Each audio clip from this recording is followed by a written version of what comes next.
and whereas American women have played and continue to play a critical economic, cultural, and social role in every sphere of the life of the nation by constituting a significant portion of the labor force working inside and outside of the home, and whereas American women have played a unique role throughout the history of the nation by providing the majority of the volunteer labor force of the nation, and whereas American women were particularly important in the establishment of early charitable, philanthropic, and cultural institutions in our nation, and whereas American women of every race, class, and ethnic background served as early leaders in the forefront of every major progressive social change movement, and whereas American women have served our country courageously in the military, and whereas American women have been leaders not only in securing their own rights of suffrage and equal opportunity, but also in the abolitionist movement, the emancipation movement, the industrial labor movement, the civil rights movement, and other movements, especially the peace movement, which creates a fairer and more just society for all. And whereas, despite these contributions, the role of American women in history has been consistently overlooked and undervalued in literature, teaching, and the study of American history. Now, therefore, be it resolved that I, Jonathan E. Groth, Mayor of the Village of Biscayne Park, Florida, joined by the entire Commission, do hereby issue a proclamation calling to observe the month of March 2026 as Women's History Month. And that is our final proclamation for this evening. So our pre-meeting meeting is in adjournment, and we will reconvene for our 6 o'clock regular commission meeting. Thanks, everyone.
Thumbs up. Commissioner. I'll give you a second. I'm not rushing. I'm not rushing. Yeah, if you just leave that little strike through there, the camera's not on, you're good. And then you can confirm up there too. Yeah. Do the audio as well. Whoops. Whoa, what did I do? All right. Good evening again, everyone. So I have 6:02. We're going to go ahead and call to order our regular commission meeting for March 2026. Madam Clerk, would you please call the roll? Gross, Here. Vice Mayor Ansler, Commissioner Gonzalez, Commissioner Huntington. Here. Commissioner Samara. Yeah. Mr. Mayor, you have a quorum. Great. Thank you, Madam Clerk. Can we do the Pledge of Allegiance, please?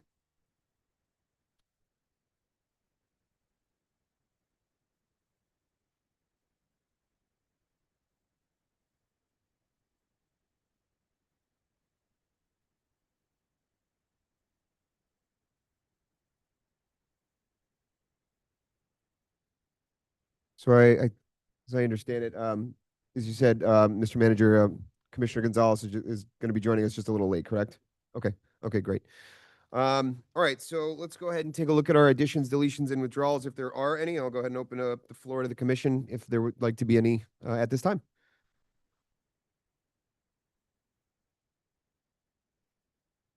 I'm just gonna, does it work? Hello? I don't hear it. Lights on. Yeah? Yeah. Yeah. Yeah, okay. Let me just open real quick. I'm gonna pull item M.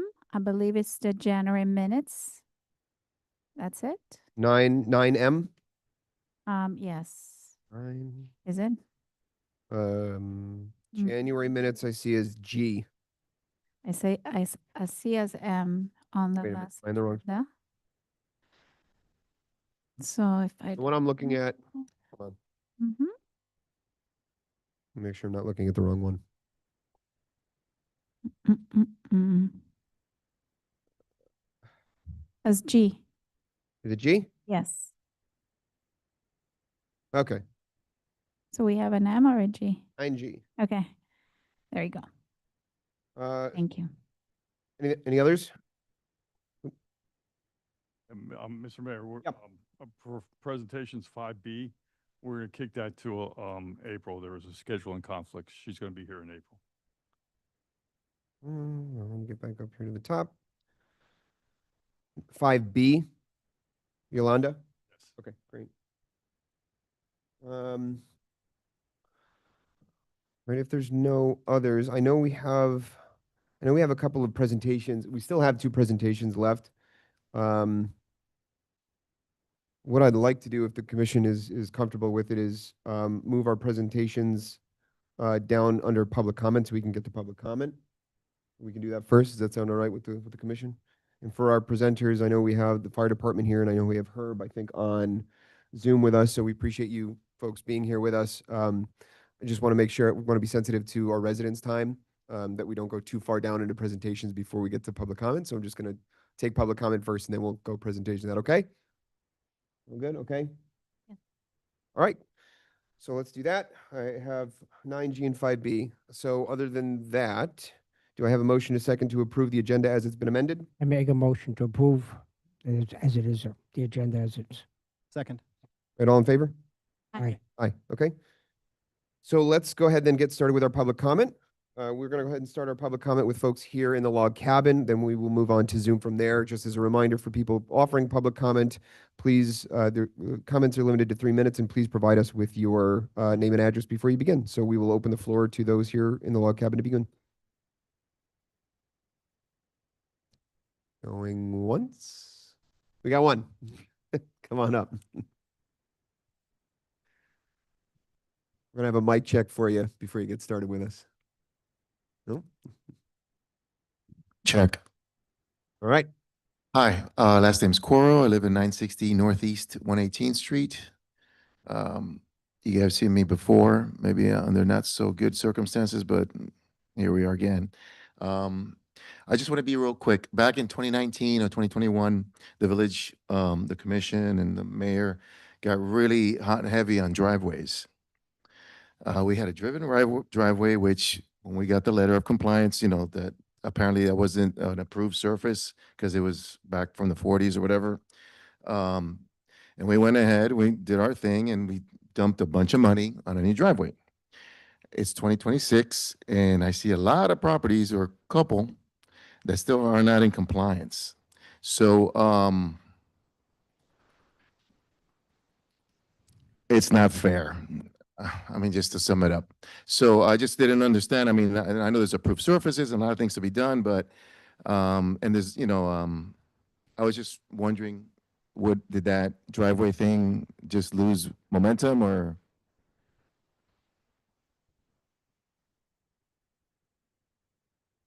So you have 3 minutes to provide us with a comment. We have a separate section for commission reply. So I don't want to take any more of your time. I want to make sure you have all 3 minutes before we get into a. That's all I reply. wanted to say. Okay, Yeah. great. Thank you very much. Are there any other any other folks that'd like to offer public comment here in the log cabin before we move on to Zoom? No, seeing none. Okay. Turn to Zoom. Oh, looks like we have Anna on there. She's got her hand up. Hello, all. Anna DeLeon, 655 Northeast 115th Street. Sorry, I can't make it in person tonight, but just wanted to give you guys an update on our Parks and Parkways Board. We continue to discuss the tree replacement project. And in our last meeting, Al came, which was really helpful. And he's moving forward with preparing the paperwork that we need to purchase the trees from the Steinberg grant. We're still awaiting the paperwork and everything that needs to be done for the urban forestry grant. And he didn't know as far as timeline when we would receive those funds and be able to move. So just kind of setting realistic expectations that it's going to be probably over the course of the next year and a half to plant all of the trees that we have just received news that we've awarded.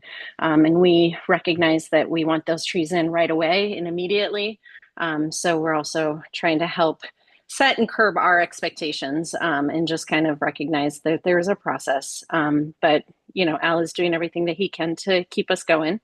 And in the meantime, we're continuing to, discuss where all these trees are going to go. And then we're also planning our Arbor Day 2026. It will be on April 25th, the week during Earth Week. And at our next meeting, we're going to meet next week. We'll finalize the plans, but it'll be in the morning and more details will come next week. Okay. That's all. Yeah, I'm Anna, done. thanks so much. You're welcome.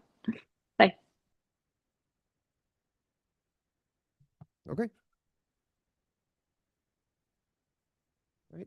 Seeing no more hands on Zoom for public comment, and having no other public comment here in the log cabin, we'll go ahead and close public comment at this time.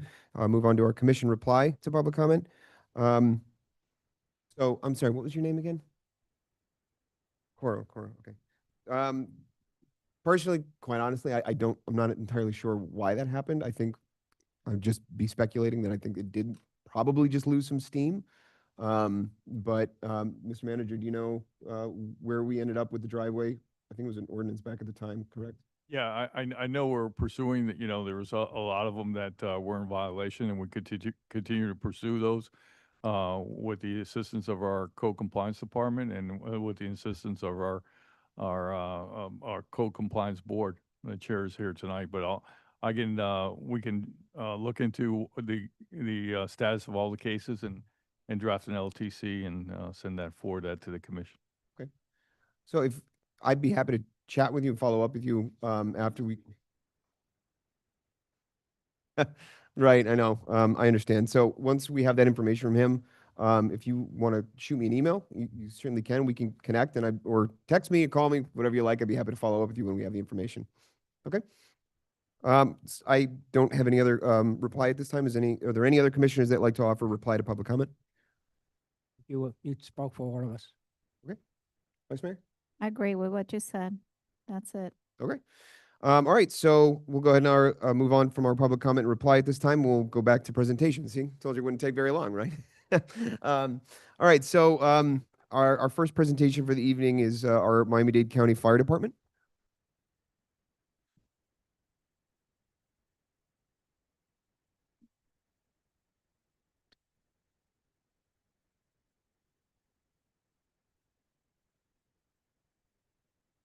All right, so good evening, Mr. Mayor, Vice Mayor, members of the council, and to all of our residents at Biscayne Park. My name is Ray Jadala, Fire Chief of Miami-Dade Fire Rescue, and thank you for giving me the opportunity to present the 2024-2025 Service Delivery Report. This is just a snippet of the little bit more expanded report that was provided to the village a few months ago, and it gives an opportunity at the end if there's any questions, that we definitely can answer. So we're going to start off the presentation. I know that there's no audio, but there's about a 2-minute video that was put together in regards to the village of Biscayne Park. And if we could go to the next slide, and if we could hit play. And I know that there's no audio, so I was told I can't beep up, so my apologies. So You want to narrate for us? so it's actually just a little bit of epic music that's going on. Don't feel compelled. Yeah, no, I know.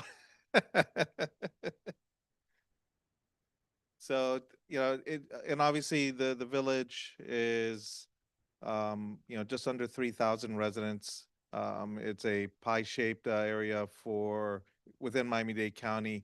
And, we're going to talk about, the number of calls that have generated as a result, but just some of the calls that have occurred here in the last 12 months, or at least the last fiscal year, that is.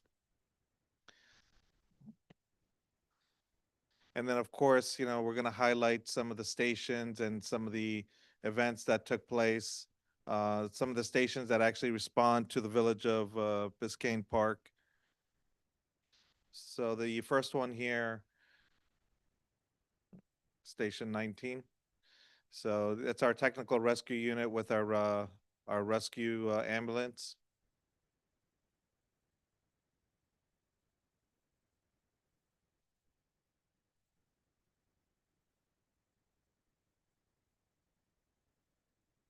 Station 20.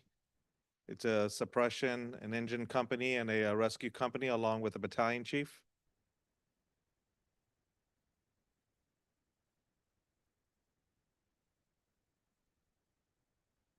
Station 22. It's a 107-foot ladder. We also have what we just implemented last year, the BTU, the Basic Transport Unit. It helps offset some of the BLS calls. So our suppressions, pretty much all of our suppressions throughout Miami-Dade County, with the exception of 4, are ALS. And this is Station 30 that also responds to Biscayne Park. And that sums up the video. If we could go to the next slide. So just a little overview of Miami-Dade Fire Rescue. Miami-Dade Fire Rescue was formed in 1935. Last year we celebrated our 90th anniversary.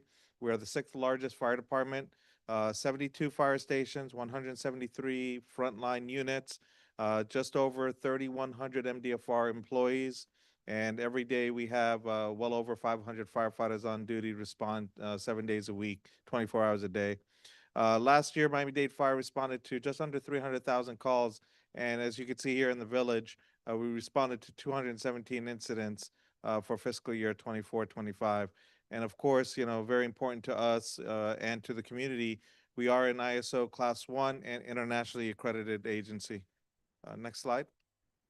So just some information. Within 3 miles of Biscayne Park, there are 9 stations that tend to respond, if necessary, to the village. That comprises of 21 frontline units that could respond within minutes to the village. Not the other way. Okay. Go back one. All right. So as you can see here, 68 firefighters that could typically respond within the drop of the alarm that for a structure fire, gas assignment, medical call, car accident, and as such. Last year, the response time to the village is 8 minutes and 53 seconds. And One of the things that we looked into 2 years ago and last year, just, with the density, the traffic, one of our challenges here in the village is actually, the narrow roads. Our fire trucks are very large. We've actually had some incidents where some low-hanging branches have actually clipped our ladder companies. So, the speed here with the stop signs, every couple of intersections, it makes it very difficult. We've looked into it again 2 years ago. We looked into it last year to look for mechanisms, considering the fact that there are quite a few stations around. But just negotiating some of these narrow streets are very difficult. And as you can see here, 200, just over 200 calls. Next page. So planning for a safe and sustainable, resilient future for, the village. As you can see here, we had just over 13 recently completed or proposed planned developments that are going in or around the village of Biscayne Park, including multifamily residences and just under 100,000 square feet of commercial and retail. Last year, we placed Ladder 18 into service, which is one of the units that tends to respond to the village. We actually have a rescue there during the day, at night, until we could get the station finalized, which we are expecting within the next 90 days, the additional build out. We'll have a 24-hour-a-day, 7-day-a-week rescue and a suppression. But right now, during the day, the suppression and rescue run out of the station. But at night, the rescue gets moved to another station because there are no sleeping quarters. And as you can see, just we continue to grow with the communities. Last year, we inspected 12 businesses for the last fiscal year to ensure the fire and life safety codes are upheld in the village of Biscayne Park. Next page. So, engaging with our residents, there was one help class, health and emergency life safety protection course. This course is a 2-hour hands-on course, hands-on CPR, stop the bleed, stroke awareness. And we do offer this class free of charge to the community. All the community needs to do, and we just need a place to host it and to set the reservation, but it is free to our residents in the community. And one of the things that we do tend to emphasize is, getting better. And patient surveys, kind of dictate, where we need to make our improvements. But in the village, we only received 2, as you can see here.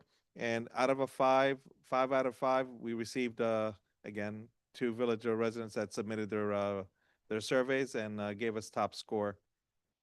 And if we go to the next one.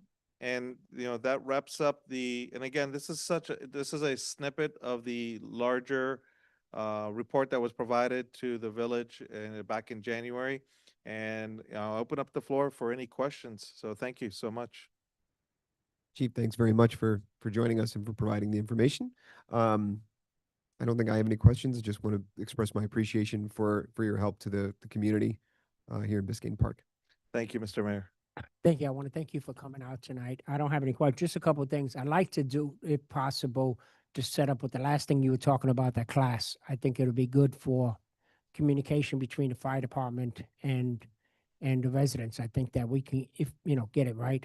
I would like to set up with that. Absolutely. We'll do the city manager, of course. Yes, and we definitely will. And she's taking the information down. And tomorrow morning, we'll have the EMS division contact so we could schedule. Yeah, because we got definitely, they can be here or it can be at the rec center. Absolutely. The 8:53, is Yes, sir. that normal? I mean, No. 8 minutes sounds like a lot. Yes. So the standard across is about 8 minutes with the actual dispatching, the call coming in and dispatching. So if you take away just the response time, it's about in the 5 minute to 5 minutes and 20 seconds, depending if it's a medical or fire call. This time includes the actual time processing from our 911 and our dispatchers. Typically, the standard across the U.S. is 8 minutes. Unfortunately, as you can see here with the with the population, with the traffic and the narrow roads, and I know that, when we pulled the report to see what we had looked into from 2 years ago and last year, our challenges are just that. The narrow roads, negotiating some of the narrow roads with the bigger trucks, we've looked at the actual response time because we actually have GPS on all of our apparatuses just to ensure that they are going the fastest route, the most direct route. And, we haven't been able to make, necessary changes as a result of, again, it's very difficult to just widen roads, tomorrow or, chop trees right away. So, Well, if you have any ideas that, I mean, our city manager, if you have any ideas that we can fix that, I know it's difficult because we got small roads and the trees and stuff. And if there's any suggestions that you can come up with and present it to our city manager. then we can get- absolutely. And we were just talking about that it's a very similar setup with Miami Springs with the trees. The road's not necessarily, the issue, but we were discussing it before we came here. And if anything, we'll have a conversation with the village manager.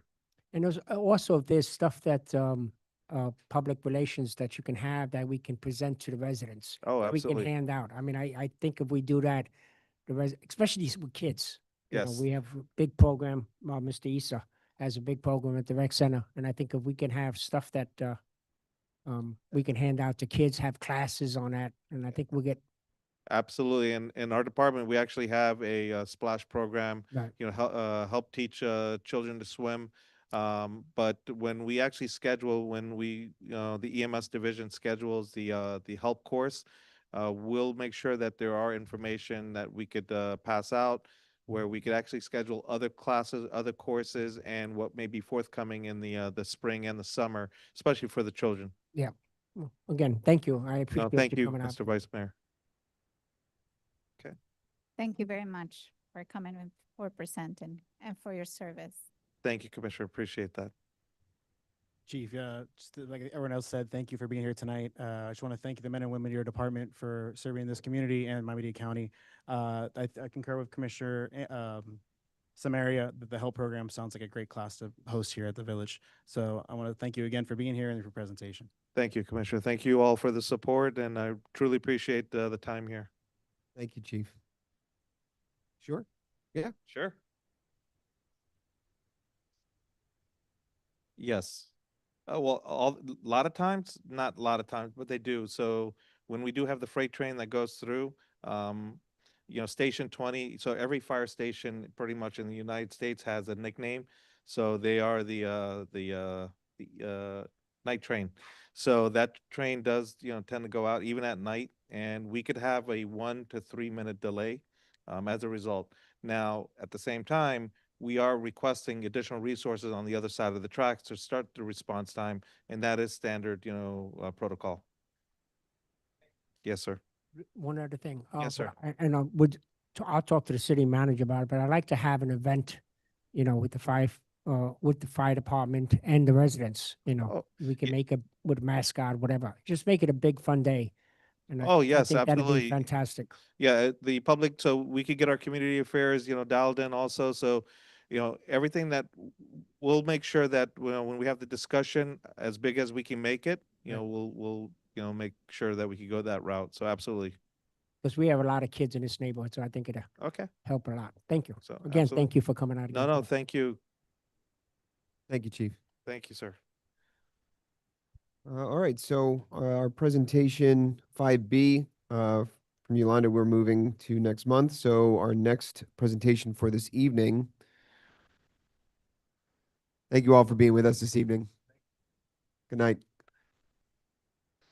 So our next presentation is our strategic planning consultant, Herb. Herb, are you still on the line with us? I am. Can you hear me? Yes, we can. So the floor is Okay. yours, Herb. Thank you, Mr. Mayor, Commission, Mr. Manager, Madam Clerk, Mr. Attorney. Thank you for the time this evening. You will have the draft of the vision plan.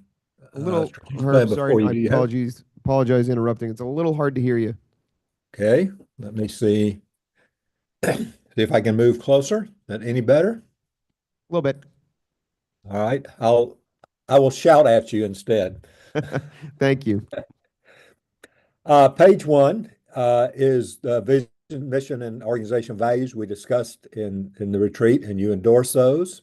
My purpose tonight is simply to go through the plan. If I have documented anything in error, I'd like it to be corrected, or if I've omitted anything you talked about. Primarily, I'd like to make sure it's an accurate description of the discussion that we had. So as we start on the goals, please look at them. And if there's anything else you'd like to comment on, now's the time. So if we can go to page 2, please.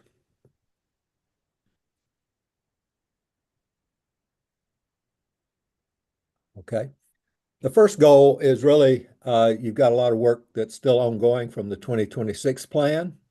And the goal is to either complete or continue progress on that. And you see a list of 11 projects there that you discussed in our retreat day. The manager gave you updates on them, and y'all indicated you wanted everything to continue to move forward. So that's the first goal, to do that.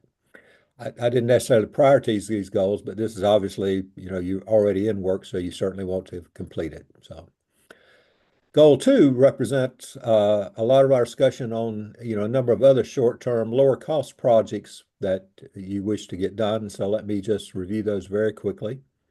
Item 12 are projects related to essential maintenance, repairs, and upgrades. We spent all the time talking about road resurfacing, driveway visibility. You wanted to have, you directed establishing a line item specifically for tree trimming, which was relevant given the prior presentation you had, and drainage cleanup, and that work is on schedule and it begins in April. Item 13 is about various community enhancements to make the community even more attractive. You have the playground upgrades coming, and so we noted that. You also have a plan for landscaping improvements, and you see the sequence of those there on that. Item 13C is a discussion about the renovation of alleys. You'll have a substantive discussion about that. The first step there is just determining your legal analysis, what's options to you, and then to do a walkability analysis. So there's work there. Item D is a clean air initiative. You already have that ordinance coming to you soon, but it was clearly, in terms of protecting the health of your children, particularly around the parks. If we can move to the next slide.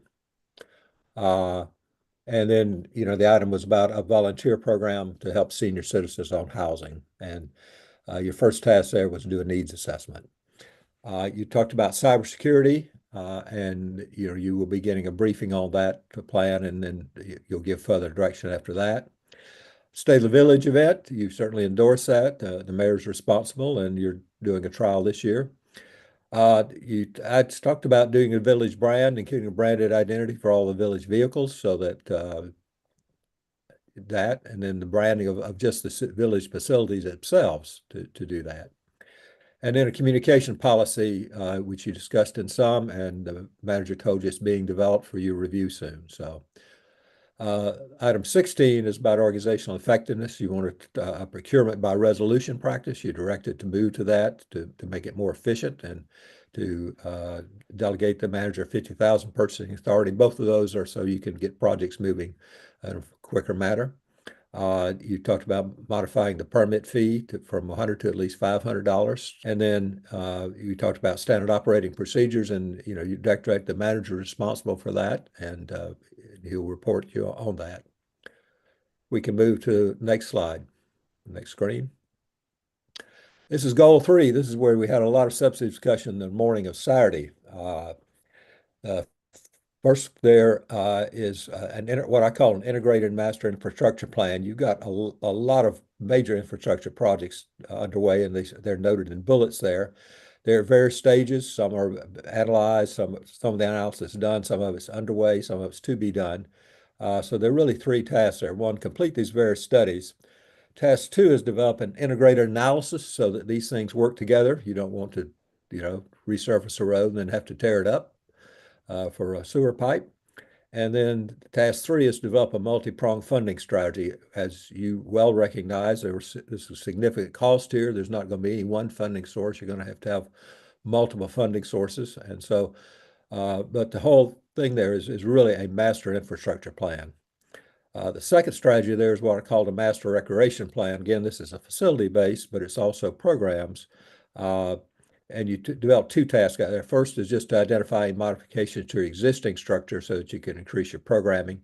And then secondly, develop a long-term recreation master plan that would look at a modernized facility, a more walkable, bikeable village. You talked about various ideas, the alleys and along the roads, and various expanded safety programs. You did talk about public facilities. You need to fund your public works warehouse. Can I continue or? Al? Yeah, we lost you. Okay. How do I get back here? Just keep going. I got you on speaker. Got me on speaker. Okay. Well, I was on the very last strategy there. Resident infrastructure, you wanted to make sure your residents knew about their options regarding solar conversion and underground utilities. Yes. So, ladies and gentlemen, that is the document based on our conversation. Is it accurate to your reading? Any comments you have? Yeah, so Herb, you're probably hearing me kind of echoing now, so I have the manager's phone. Sure. And also speaking in the microphone. We lost you right around that about halfway through that third goal, I think. Okay. All right. Right before you started the master recreation plan. Okay. Well, let me just back up and do that. In addition to the master infrastructure plan, you talked about a master recreation plan. That both short and long term, the short term was to look at your existing facility for any modifications you can make so that you could increase your programming capacity. Task 2 is a long-term recreation master plan that would look at a more modernized facility itself, look at more how you can increase the walkability, bikeability of the village, and how you could expand your recreation programs. The next item there were public facilities, which is dealing with your public works warehouse. The task is to develop a cost and funding options. And the last was a public information thing so that your residents knew about the options regarding solar conversion and underground utilities as you get information about it. I guess my question of you is it complete? Did I miss anything you talked about we need to add? Or did I misrepresent anything that your direction? So it seems to me, Herb, that this captures both the essence and the detail of the discussions over those 2 days that we all met. I don't see any deficiencies or mischaracterizations or anything like that. It looks like this does a pretty good job. okay. Sorry. But I will certainly ask the rest of the commission how they feel about the summary.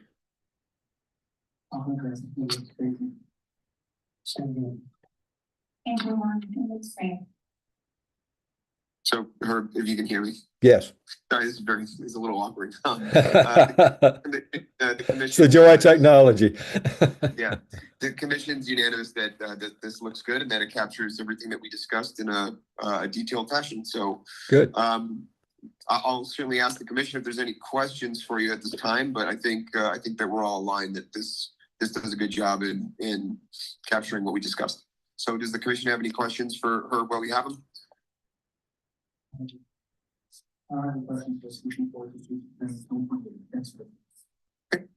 have one question related to the timeline. I don't know that I think on the previous workshop, I was gathering the same document. So is the description of the line things are accepted. Is it the second step to the first document? Did you hear the question? The commissioner was muffled. Could you repeat it for me, Mayor? Go ahead. Yes, I'm going to hand the phone to her. Okay. Sorry, we're passing the phone along. So my question was, if I'm not mistaken, on the previous workshop we did in the similar format, there was a timeline assigned to these goals. Is that a secondary phase of the plan? This is just first agree that we're all looking at the same things and we're aligned, and the next is to phase it out? Yes, the key tonight is that you endorse it. The manager will take that task and he will assign appropriate timelines to it once you've accepted this. You know. Perfect. All right, that's it. Thank you so much. All right, thank you. Hi, Herb, we can hear you. Thanks. Yes, sir. Thanks for having us. It was good, and certainly Very good. Well, I wish you well. I'm sure you'll make great progress as you have last year. And it was certainly a pleasure to have worked with you. Thank you again for the opportunity. So, Thanks very much. good night. Thanks, sir. Thank you. Okay. All right.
the issue with the driveways, and I know back at when the driveways thing came up, there was like this whole campaign per se to like make, brighten up the village and make it, I guess, make it more attractive. Some of the conditions in some of the yards are embarrassing. They have like not too many, but a few that I can think of. And is there like some kind of code or something that states that you can't? For example, if you have your Halloween decorations all year round, is that like a problem? Same thing for Christmas or anything like that?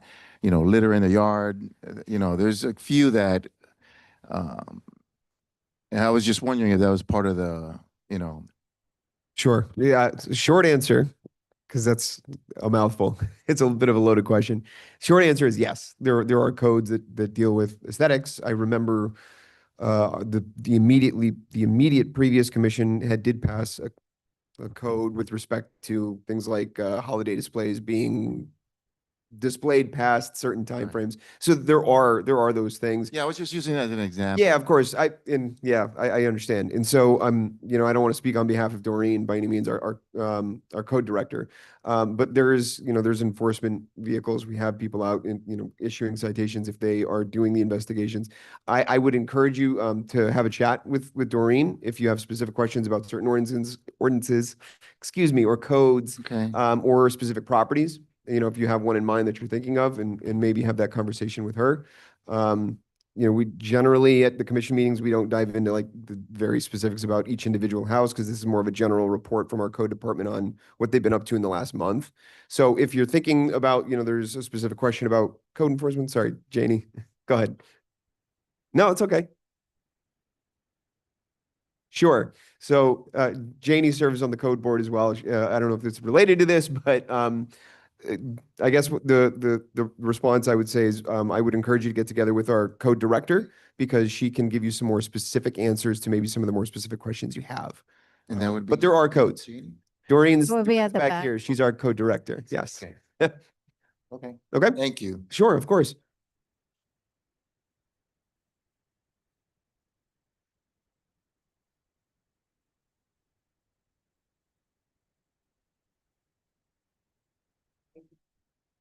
So I'm going to keep going if I'll let them go ahead and sort that out.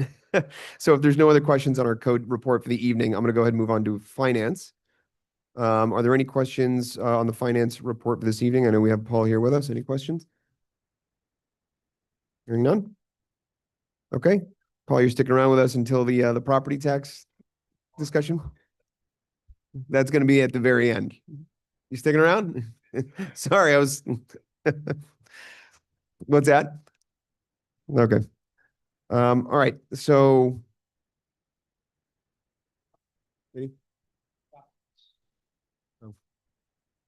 Okay. So let's go ahead and move on to Parks and Rec while Issa's walking out the door. Are there any questions on the Parks and Rec report this evening? No. Hearing none? Okay. Move on to police. Any questions for the police department report this evening? I have one, Chief, if you don't mind. Step on up, Chief. Carlos Avila, Chief of Police. Thank Good, you. Chief. Good evening. So I saw about Jorge Remedios as the NRO in your report, which is great to Yes. see. I was wondering, I saw the flyer and I was wondering how the flyer was distributed. That was my first question. We put it on the website, correct? Yeah. Yes. We asked to make some copies and will be distributed on the website. Also physically, you will have Great. come store door. Because I think it would be great, as much as possible to distribute so everybody knows that we have that ongoing, because that was one of the things you Yes, ma'am.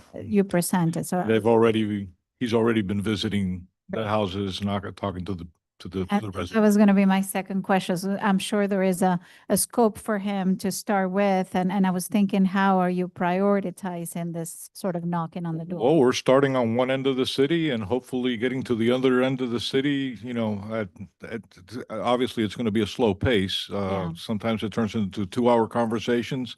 Sometimes they have to leave to go handle a call and then come back. But yeah, the officer is on a daily basis going out, knocking on doors, talking to the people. So I'll get to meet him at some point. He will be knocking on your door soon. And then, and with that said, that we have a list of those that might need a specific, how do we call the list? Most Needy list. a need a list or Yes, more we are. We had one previously that we're updating. Some people don't live here anymore. Some Yeah. people have passed. But yes, we're maintaining a list and it's working out pretty well. It's working out Great, pretty well. because I think the fact that it's going door to door is going to give a chance to update that and, sort of revitalize that opportunity of addressing those that were most in need. So I'd love to see that. Thank you so much. Yes, ma'am. Thanks very much, Chief. Okay, I lost my place. So Public Works, any question on the Public Works report? One, John, I'll keep you busy. Just have one for you, if you don't mind joining the mic. So I saw in your report that there is, we use the app for, people use the app to do service requests, and you have certain call. I was wondering if you get a lot of those, and usually what's the issue? Trees, We animals. usually have, I'm saying the dead, well, 3 weeks ago, we had that freeze, so we had a lot of animals, I'm saying iguanas. Yeah, And I'm saying potholes, a few of the potholes, and a few of the low limbs, hanging low limbs. okay, So I'm doing my best, and yeah, since we had, saying the fire, on the truck in there, I'm saying, I'm hoping that it can push forward, with the commissioning, so we can lift up all the trees. I'm saying Yeah. the tree counting. yeah, yes, yes. All right. But it's great to see that residents are using the app to go directly and ask for help on the app itself, or they calling, what's the way they get to you? I have a few phone calls, but I'm not in the office. Yeah, I'm saying that's that what much, so, I'm saying I need to divide my time to look at the GoGov, to work a little bit outside, work a little bit inside. Got it. You gotta do it all. I know. Yep, I'm trying. I appreciate it. That's it. All right. Thank you. Thank you. Thank you, John. Okay, so that's it for our department reports. Unless there's any questions on the CIP report. Are there any questions from the commission on the CIP report before we move forward? No? Okay. Okay, so let's jump into commission reports really quickly. I do have a couple of quick updates, specifically on property tax. I know we're going to be getting to that, so I'll just be very brief because detailed things we'll discuss when we get down there. But the county, we've been attending. I attended the Miami-Dade County League of Cities meeting on this, and continuing to attend the weekly meetings on this with the county. And the county has asked for a bit of a detailed kind of summary from the village and from all the municipalities. So Paul, this is what I was texting with you about last week after that meeting was over. We did get a breakdown from the county on what they're looking for from us. There are categories. I don't know. I know you were on the email as well, Al. I don't know if we forwarded it to you yet. This was just today that we just got that. So we'll make sure we get that to you. I know you provided us previously with the high level summary of percentage of revenue in the budget and where property tax, fits into that, but there's some more detailed questions that they have. So that's the update. Did you have something on that, Al? No, I you probably haven't seen it yet, but I did forward it to you. And I've got copies, so when we bring up that discussion item, I'll hand them out to all the commission. Okay, perfect. So I'll wait until we get down there. I got an update from our county commissioner on DOT and our crosswalk that's going over down on 107th. They were contacted by DOT and told that it was going to be delayed for a much longer time than they originally said. However, we have an advocate in Commissioner Steinberg's office. Her chief of staff, I don't know if it's chief of staff or not, but Margie in her office is advocating for us to say, no, you promised us this timeline and we want it done by this time. So she's going to give us another update, but she's pushing back on our behalf, which is kind of her. This push-up. Margie in Commissioner Steinberg's office. She was very very helpful and very fierce advocate on our behalf to get that done in the time frame that they told us they would. So that was just a quick update there. I think everyone saw the update from FPL. We talked about undergrounding at the strategic session. FPL has no additional planned undergrounding at this time. They told us none in 2025, and they told us again none now in 2026. So we'll stay on them and hope that they change their minds. There was, I think this went to everyone. There was a resident who had reached out to the commission talking about traffic calming measures through the ILA on 119th Street. I spoke with, again, Margie, who's a fantastic resource for us. She put us directly in touch with DOT, and the county said they're going to be lending us some of the county resources to conduct a study on that street specifically. So I know we have State for Streets for All coming. I know we have a wider study of traffic in mitigation on that front. But the county's going to be giving us some of their resources to collect data to provide recommendations based on that data for that road specifically. Hey, Eric.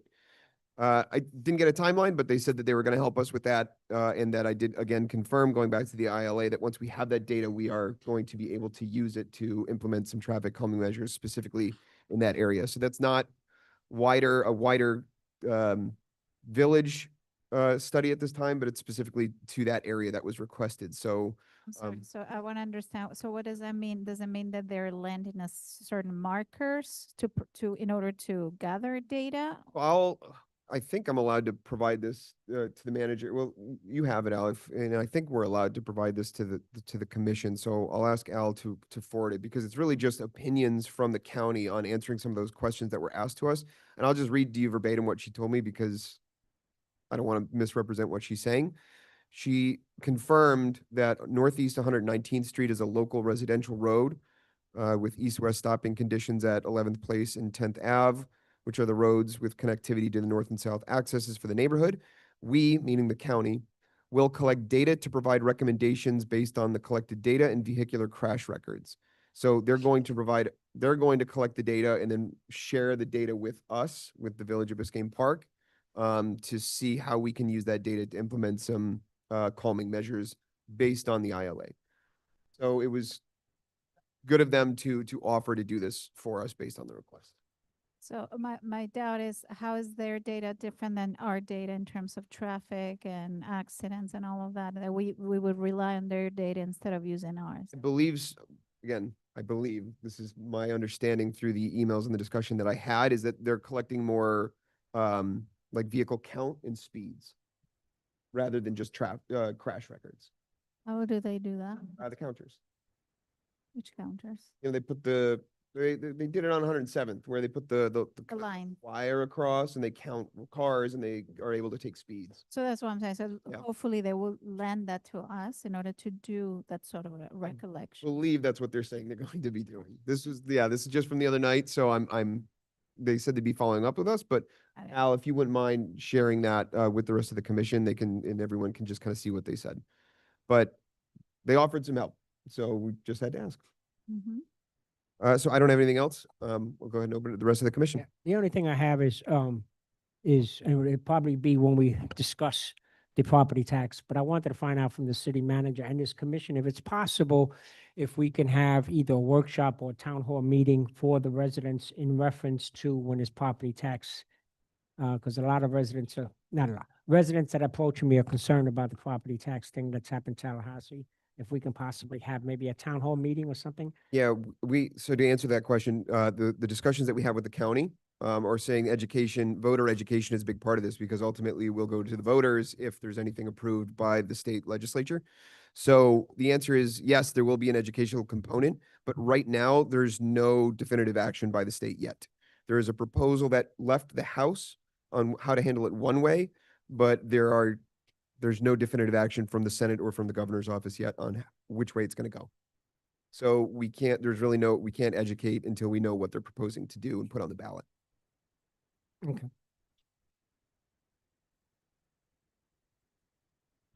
Mr. Mayor, I recently returned from Washington, D.C., where I had a meeting with Congresswoman Frederica Wilson. It was a great meeting. Unfortunately, she was unable to attend due to the snow event that happened just prior to my travel up there. So I did meet with her staff, and I thanked her for her representation in Washington for our community.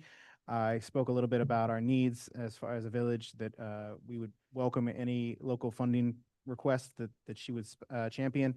Specifically talked about the rec center and how we just had our strategic planning, talked about the future of that facility.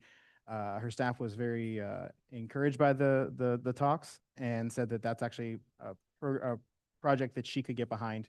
Right now, her initiative is for projects that elevate the lives of children. And I explained how we are a community that has neighboring communities that use our parks quite regularly, and they were excited about it. And they said they'd be in contact with the village manager to continue the talks about some kind of funding request in the future.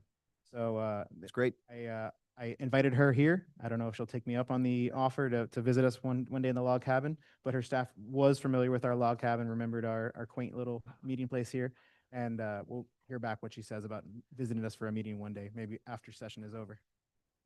Excellent. Well, thanks for taking the time out of the trip up to DC to get into our office. And It was on the day of State of the Union, so it was quite busy in the office. I can only imagine. How was the weather? Very cold. I got stuck in about a 60-person line going through security in a Miami suit, not a Washington D suit, and I forgot my jacket in the car, so I was freezing by the time I got to that security line. Great. Thanks, Commissioner. I appreciate you taking the time to meet with the Congresswoman's office and invite them down and advocate on behalf of the village. Thank you again was that a personal trip that you were going on? Because I was just curious of how you happened to pick one. Yes, it was a personal trip that took me to Washington, but I decided to request it. No, Congress. definitely. Just two birds. No, I wanted to thank you for doing that. Thank you. Okay. Vice Mayor? Thank you. I'll touch on my points. Thank you for addressing us over there, and that's it. Okay. All right. Got anything?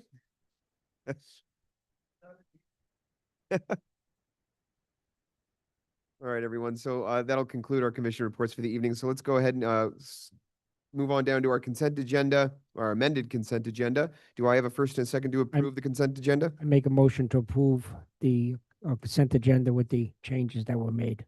Okay, is there a second? Second. Okay, all in favor? Aye. Aye.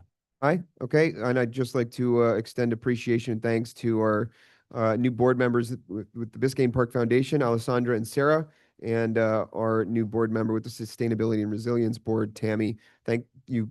Thank the three of you for volunteering your time and joining one of our boards, and certainly helping the foundation continue to operate and meet now that we have a quorum. So thank you all very much for taking the time and putting in your application.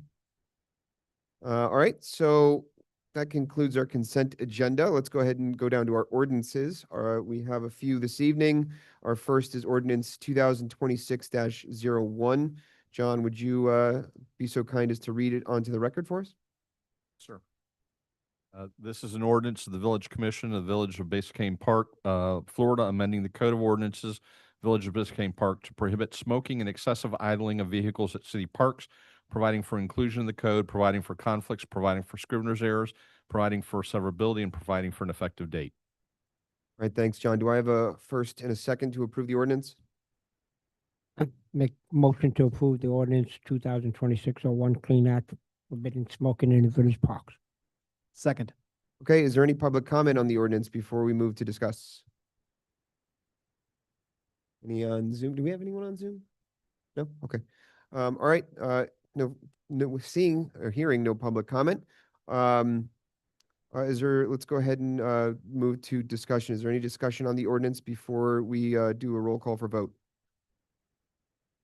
Or Al, did you want to introduce? Yeah, so, Mr. Mayor, so this is the first reading of the ordinance. This has been discussed by the Parks and Recreation Director for a very long time.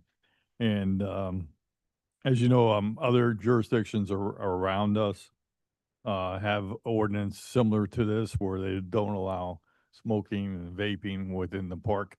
And we also included idling there. There's an issue of cars idling that has become an issue for our Parks and Recreation Director. So we would ask that you approve this on first reading and schedule it for a second and final public hearing. Okay, thank you, Mr. Manager. Issa, I know this is kind of coming, Genesis with you. Is there anything you wanted to comment on or provide to us before we discuss? Up to you.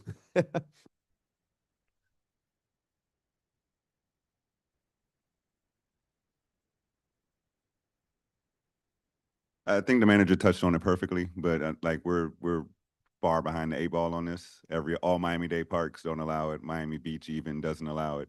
And all our neighboring parks already have these ordinances in place. So with the increase in vaping, it's really been a problem. And then just for enforcement for us, people are usually okay when we ask them to at least step to the sidewalk. But for convenience purposes, people will sit right next to the playground and smoke a cigarette. And then we don't have places for people to trash it. No. So where does that go? Right to the ground, put out in the grass, so this is something we desperately needed. I've kind of pushed over the last couple of managers to kind of get the ball rolling on this. So I appreciate the manager helping get this going. I think that was my question, if you don't mind, Issa. First, thank you, because I think I just don't understand how this was unaddressed before. To be honest with you, I was surprised, to hear it during our strategic planning session that this is happening, but we never got to see an ordinance about this. And I am happy you brought it up, and then it's done, and it's about time. No, definitely. Especially around, it makes sense on the reg with all the kids and all the cars that we have. And we'll get signage. And then, so the parking issue with the idling cars is mostly in the afternoons. You have parents or nannies or grandparents who sit in the car doing practice.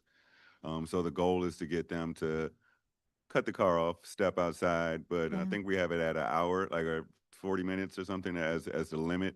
But 40 minutes in is the- that, it's not like 15 minutes where we're just kicking everybody out for sitting in the car when they're doing drop-offs and stuff, but a significant amount of time sitting there idling in the car. So, and I know Commissioner Huntington brought that up with the Clean Air Act. Yes. With them doing the exercises, they're even more susceptible to breathing in those fumes. So. Absolutely. So how does the enforcement go? So signage will be the first institution, and with the ordinance number added to it, so we're not going to oversign the place, similar to how we have the no dogs in the park ordinance up in several locations around the park. But that just allows staff to then point to the signs and say, hey, this is not a rule. This is a law of the village. Correct. We need you to abide. And then that helps us if we need to go to the next level of code enforcement assistance or police assistance to say, hey, this is the law and they're refusing to obey by this. And now we need your help.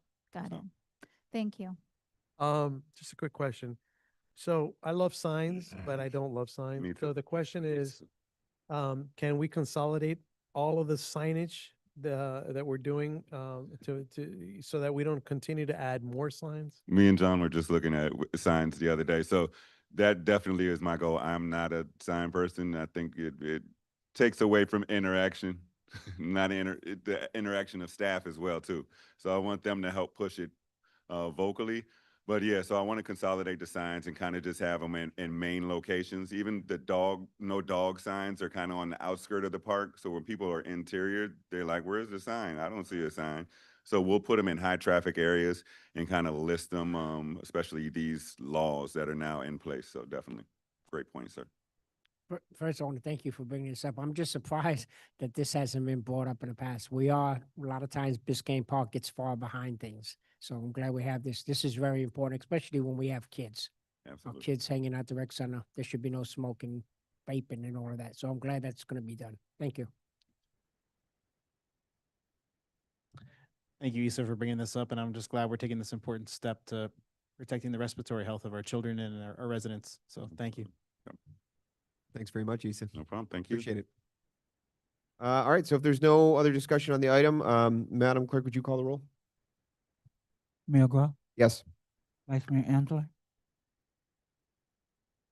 Vice Mayor, Sorry. Yes. Commissioner Gonzalez, C. Commissioner Huntington, Yes. Commissioner Samara. Yes. The item passes on first reading 5-0. Thank you, Madam Clerk. All right, so our second and final ordinance of the evening is ordinance 2026-02. John, would you be so kind as to please read it for us? Yes, sir. This is an ordinance of the Village Commission of the Village of Biscayne Park, Florida, amending the Code of Ordinances of the Village of Biscayne Park to regulate the installation and maintenance of synthetic turf, providing for inclusion in the code, providing for conflicts, providing for scrivener's errors, providing for severability, and providing for an effective date. Thank you, John. Do I have a motion and second to move the ordinance to discussion? Motion to move to discussion. Okay, is there any public comment here in the log cabin or on Zoom with respect to the ordinance before we move forward? Seeing and hearing none. Okay, Mr. Manager, was there anything that you wanted to introduce with respect to this ordinance? Yes, thank you, Mr. Mayor. So, this ordinance was brought to us by the Code Compliance Department. If you drive around the village, you'll see more and more homeowners are installing, synthetic turf or artificial turf, and not only in their side yards or backyards, but also in their front yards. So we're actually preempted by the state. The state allows it in residential districts, but we can adopt guidelines, and that's what this ordinance is doing, is adopting guidelines and make sure that the homeowners are following those guidelines that have been implemented by the state. Okay, thanks, Al. John, just a very quick question for you. So my understanding is that this tracks this because we're preempted by the state, this ordinance simply tracks the state regulations on artificial turf? Yes, sir. Okay. All right, is there any other discussion or questions on the ordinance from the rest of the commission? Just that we're not saying that the residents can't do it. It's just that we're pushing guidelines that the state requires, right? No, what the state legislation does is it prohibits local governments from prohibiting synthetic turf installation, and said very specifically that and directed the Florida Department of Environmental Protection to develop a set of guidelines that is the maximum regulation that local governments can apply to this installation of synthetic turf. And so we've taken those FDEP guidelines and put them into the ordinance. So we mirror exactly what the state says is the maximum amount of regulation we can have over the installation of synthetic turf.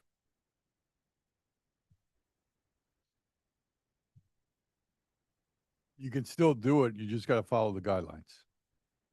I mean, what we can't do is prohibit it. That's what I don't want to do. I don't want to prohibit. I don't want to tell a property owner you can't put turf on your thing. Now, if there's rules that they got to follow, I'm supporting that. Okay. All right, are there any other questions on the ordinance? Hearing none. Okay, so Madam Clerk, would you please call the roll? Mayor Groff, Yes. Commissioner Vice Mayor Angela, Yes.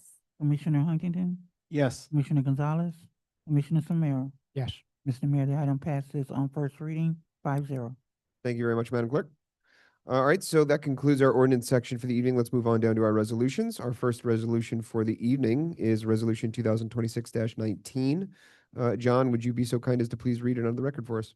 Yes, sir. Resolution number 2026-19, a resolution of the Village Commission of the Village of Biscayne Park, Florida, approving a memorandum of understanding between the Village of Biscayne Park and the South Florida Police Benevolent Association, temporarily suspending certain provisions of Article 15 of the parties' collective bargaining agreement for the purpose of single promotion process, authorizing the mayor and village manager to execute the MOU, providing for conflicts, scrivener's errors, for severability, and an effective date.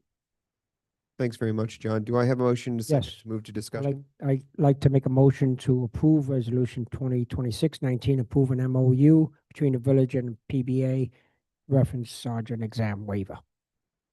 Second. Okay. So Al, I know this one has a backup memo to it from you and the chief. Is there anything you'd Yeah, like to so introduce? I'll allow the police chief to introduce it and explain why it's on the agenda. Come on up, chief. Good evening, once again, Mr. Mayor, and Commission. So, unfortunately, this all was triggered by a request from our detective who recently turned 70 years old. And, he's a wonderful detective, but he plans on demoting himself back to reserve.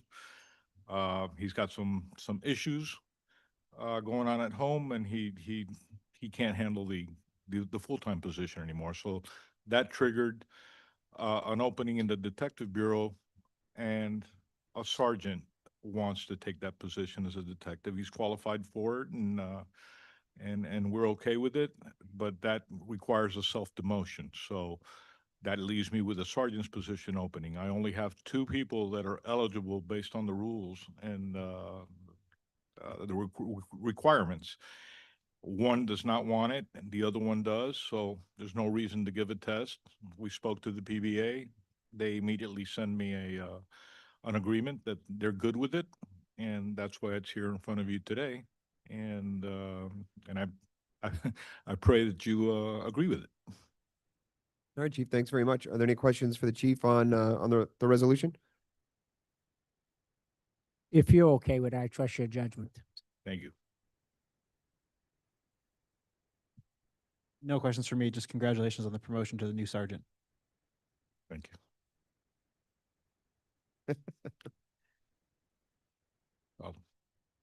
Okay. Any other questions?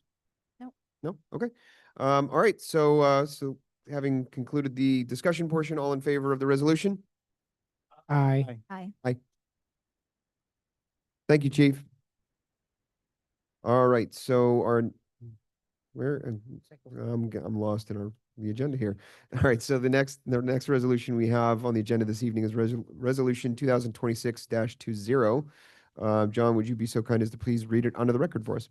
Yes, sir. This is resolution number 2026-20. It is entitled Resolution of the Village Commission of the Village of Biscayne Park, Florida, accepting the lowest quote submitted by Joe's Landscaping and Tree Service for the trimming of the trees around the Recreation Center at Ed Burke Park, authorizing the village manager to execute all necessary documents and expend budgeted funds for the trimming of the trees, providing conflict, scrivener's error, severability, and an effective date. All right, John, thanks very much. Do I have a motion and a second to move to discussion? I make a motion to approve resolution 2026-20. Second. Okay. So Al, I know this one, well, they all have cover memos, so I don't need to say that for all of them, but do you want to comment or introduce the item for us, Al? Yeah, Mr. Mayor, so we had some coconut trees around the recreational center that we had recently trimmed, so to make sure that nobody was injured from fallen coconuts. So we took care of all those trees, and while we were doing that, we looked around the park for all the trees, the additional trees within the park, and noticed that they were in much need to be trimmed, and it's been a very long time since they have been trimmed. So we went out and got 3 quotes, and Joe's Landscaping was the lowest quote to perform those services. So we're asking you to approve this tonight. Okay, thanks, Al. Are there any questions from the commission on the resolution before we move forward? Al, I'm sorry, I don't have my computer, I don't have anything, but do we have the 3 bids? Yes, they were in, Were sent? it's in the cover memo. The information's in the cover memo. It tells you exactly who the 3 were and what the price was. Okay, thank you. Okay, any other questions from the commission on this one? No. Hearing none? Okay. All right, all in favor of approving resolution 2026-20? Aye. Aye. Aye. Okay. Move on to our final resolution for the evening, which is resolution 2026-21. John, would you be so kind as to please read onto the record for us? Yes, sir. Resolution number 2026-21, entitled Resolution of the Village Commission of the Village of Biscayne Park, Florida, accepting the lowest quote submitted by Joe's Landscaping and Tree Service for the removal of dead or diseased trees in village-controlled or owned medians on 113th, 115th, 117th, and 119th streets, authorizing the village manager to execute all necessary documents and expend budgeted funds for the removal of the trees, providing for conflicts, scrivener's errors, severability, and effective date. Thanks, John. Do I have a motion and a second to move to discussion? I make a motion to approve resolution 2026-21. Second. Okay. Al, you have anything to introduce on this one? Yeah, so, Mr. Mayor, thank you. So on anticipation of the grants that we received, we wanted to identify dead, diseased, or hazardous trees throughout the village. And with the assistance of our arborists, we have identified trees on 113th, 115th, 117th, and 119th Street that needed to be removed. That reports part of the agenda. And then we went out and sought 3 quotes, and Joe's Landscaping was the lowest quote. And all that information is in the cover memo. Okay, thanks, Al. And just for, so I can make sure I understand it correctly, it's the 7 trees that are identified in the memo from John Allred, correct? Yes, sir. Okay. All right, are there any questions from the commission on the resolution?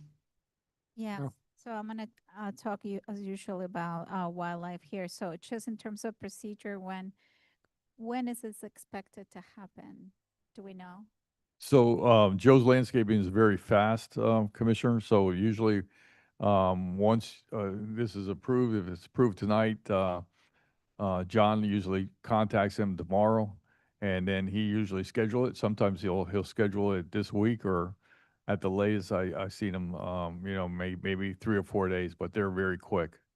Okay. So and then if you read the report, Commissioner, the report identifies the wildlife in the Okay. report. That's why I was raising that point, just because if we wait too much, it might be that then we have a nest, then we have a similar situation, and the herons are back, and then we have to acknowledge the fact that they're back. So I was wondering, if this happens quickly, number one. And number two is about communicating this to residents, right? Because if we're going to go ahead and do this, now they're aware, the addresses are here, but I think an opportunity is to put this on the website, let people know it's coming, and within the next week, they need to expect this happening. So that answers my questions. Thank you. Yeah, is that something that we could maybe push out on the app, Al, just the location so that people are aware? Because I remember, to the Vice Mayor's point, certainly that there were folks that came in and said they didn't even know that it was going to be happening. They just woke up and they were being removed. Good. Well, surprisingly enough, Mr. Mayor, since people have seen us cutting trees down now, they have notified us on some additional trees on 119th Street that they want removed. They saw the ribbons. So we're going to be coming back. There's 2 additional trees on 119th we have since identified that need to be removed. Okay. All right. So are there any other questions for the manager on the resolution? None. No? Hearing none? Okay. All right. All in favor of approving resolution 2026-21? Aye. Aye. Aye. Okay. All right, thanks very much. All right, so let's move on to our discussion items for this evening. We have 2 discussion items under new business. Our first discussion item is, Chair. I'm sorry, You have to missed go, something? Commissioner Amsler pulled the minutes Yeah, from that I- consent. It was item G that I pulled. It was the January minute. You're very right. My apologies. Oh, you're good. Pamela caught it. Thank you, Pamela. I know. All right, so 9G, yes, my apologies. So 9G was the minutes for January, our regular commission meeting for January 2026. So Yes. Vice Mayor, go ahead. So I just want to move to amend the October, November, and December minutes to allow for review and revision for accuracy. Something I had requested last month, Pamela, and I think you have that coming, right? No? I don't understand your question. So, so let me address the commission. So last, when was it? January, we approve October, November, and December with certain amendments that weren't reflected. I did request, because there were substantial changes that needed to happen, so I did request for the videos to be reviewed so that they are addressed. That hasn't been done. So what I'm asking is, I'm moving this to be amended, so October, November, and December can reflect accurately based on the videos, those changes. The, the vote was that you would send me the amendments and then they were approved with the, with the upcoming amendments. Okay. Wasn't it that we approved them with the minutes that, Vice Mayor, that you read, I think, on Right. the record at the meeting, correct?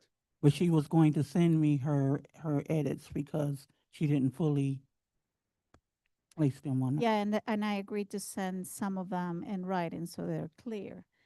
So upon my review, I did review exactly what needed to be changed, and they were quite substantial in terms of, it wasn't just November instead of October, which I addressed. It wasn't the comments only, but they were missing. My entire commission reports are missing. They're the only one missing for for November and December. I did also request to get the video for the October meeting back in December, I believe, and I haven't. So I haven't been able to review the video to match to the actual events. That's still pending to be received. So I'm going to read the request that I placed to the clerk on February 3rd. Copying the manager. Hi, Pamela. At the meeting, I mentioned I would follow up with suggested edits, but after reviewing the minutes more closely, the issues go beyond minor correction. I suggested some edits during the meeting. I also requested the October meeting video prior for approval of the meetings, but did not receive it before the vote. Without access to the recordings, I'm unable to verify the record. I'm requesting that these videos be reviewed and the minutes be revised to accurately and consistently reflect all commissioners' comments and include my reports, which I don't see reflected in neither month. Once revisions are made, I ask that the updated minutes be returned to me for a last review prior for them to be signed as final. That was February 3rd. So since I haven't received that, what I'm asking the commission is to move them to be revised, because I haven't done yet, October, November, and December, so the corrections are made.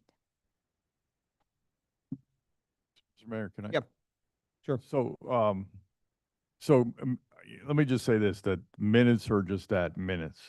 They're, we don't, the village clerk is not trained to take verbatim minutes and report on everything that was said at the commission meeting.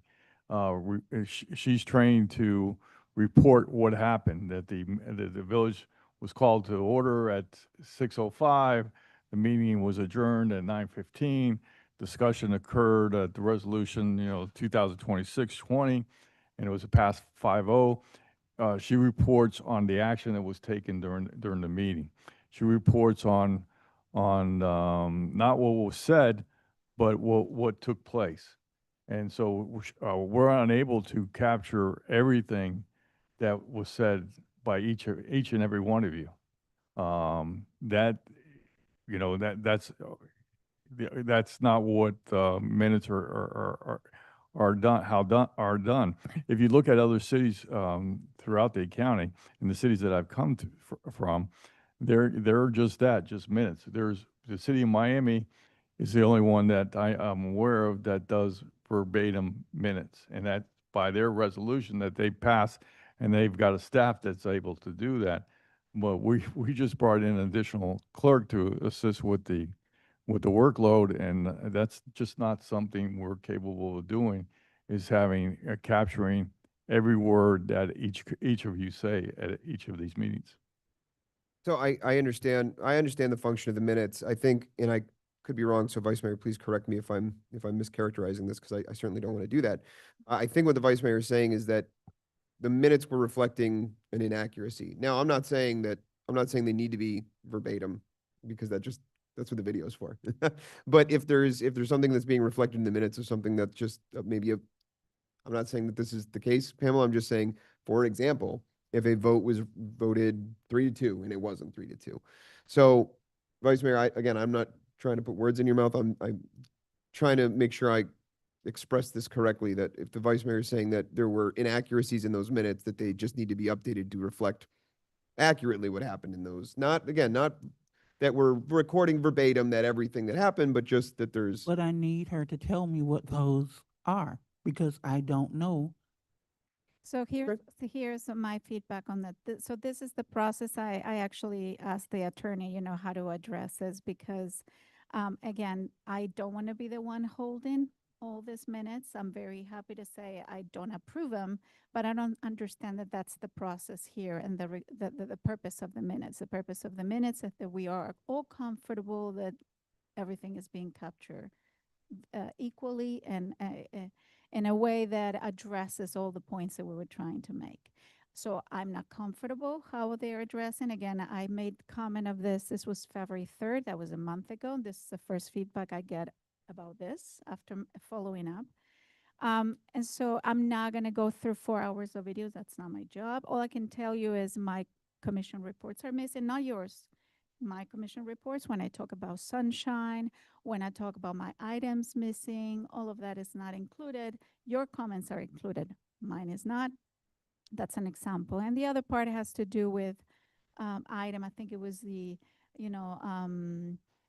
animal control, animal service in Miami-Dade County, what we were talking about in my address. That's an item I brought up that there is no action point on that. There's typos. I mean, again, I rely on the attorney in this case to let me know what the next step is. I will not approve the minutes as they stand because they do not reflect accurately my participation in the meeting. That's my stand. But then again, Mr. Attorney, you tell me what the next step is, please. As we are here, one, you all have adopted rules of procedure. Basically outline how every commission meeting is supposed to be conducted. Within that is obviously a requirement that minutes be kept. You also say in the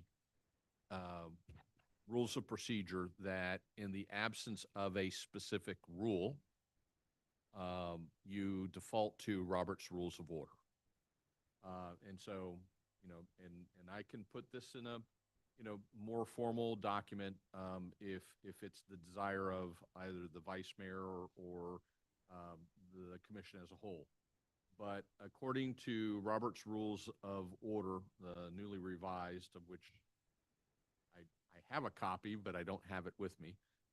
Minutes are a formal record of what was done, not what was said. They must be objective, concise, and include the organization's name, date, time, location, attendees, and final votes on motions. The secretary's signature ensures authenticity, and no summaries of debates should be included. What to include in minutes: essential details, type of meeting, date, time, location, name of the presiding officer and secretary, motions, the exact motion, who made it, and whether it was adopted, lost, or postponed. Votes, record the final vote result. Points of order, appeals, all points of orders and their outcomes, the adjournment, and then the signature of the clerk once they are approved. That is a brief summary. According to Robert's Rules of Orders, what is not included in the minutes is the debate, summaries of discussions, arguments, or personal opinions, transcripts, verbatim records of what members said, reports, the full text of reports. They just note that they were received and filed unless otherwise ordered. And then the seconders, the names of people who seconded the motions, although I do believe that the clerk probably includes that. And then minutes are usually approved at the next meeting. The chair asks for corrections, and the secretary makes necessary changes. A formal motion to adopt is technically not required, though comment. So to the extent that the vice mayor is of the belief that the minutes that have been submitted still don't reflect the appropriate information, that we can attempt to, as staff, we can attempt to work with her to reflect that. But I think the question that is being discussed here is the extent of which the minutes need to contain or reflect particular discussions. And I don't mean, and I don't want to speak for the vice mayor. And so that clarification may help us as staff to get the minutes to a place where she is comfortable with what they reflect and is willing to approve them. Ultimately, it's a motion of the majority of the commission that would, in theory, carry the day. But as I understand it, as discussed, there was a provisional approval of the minutes subject to the changes being requested by the vice mayor being provided to staff, which then would be done, and then she would be given an opportunity to review them. For that matter, we could bring them back as a whole for a review of them and a vote on them by majority vote. And if I have not summarized what I believe the discussion was, or as I've had discussions with the vice mayor, for that matter, any of you regarding this matter, please correct me. John, let me ask you a question really quick. So,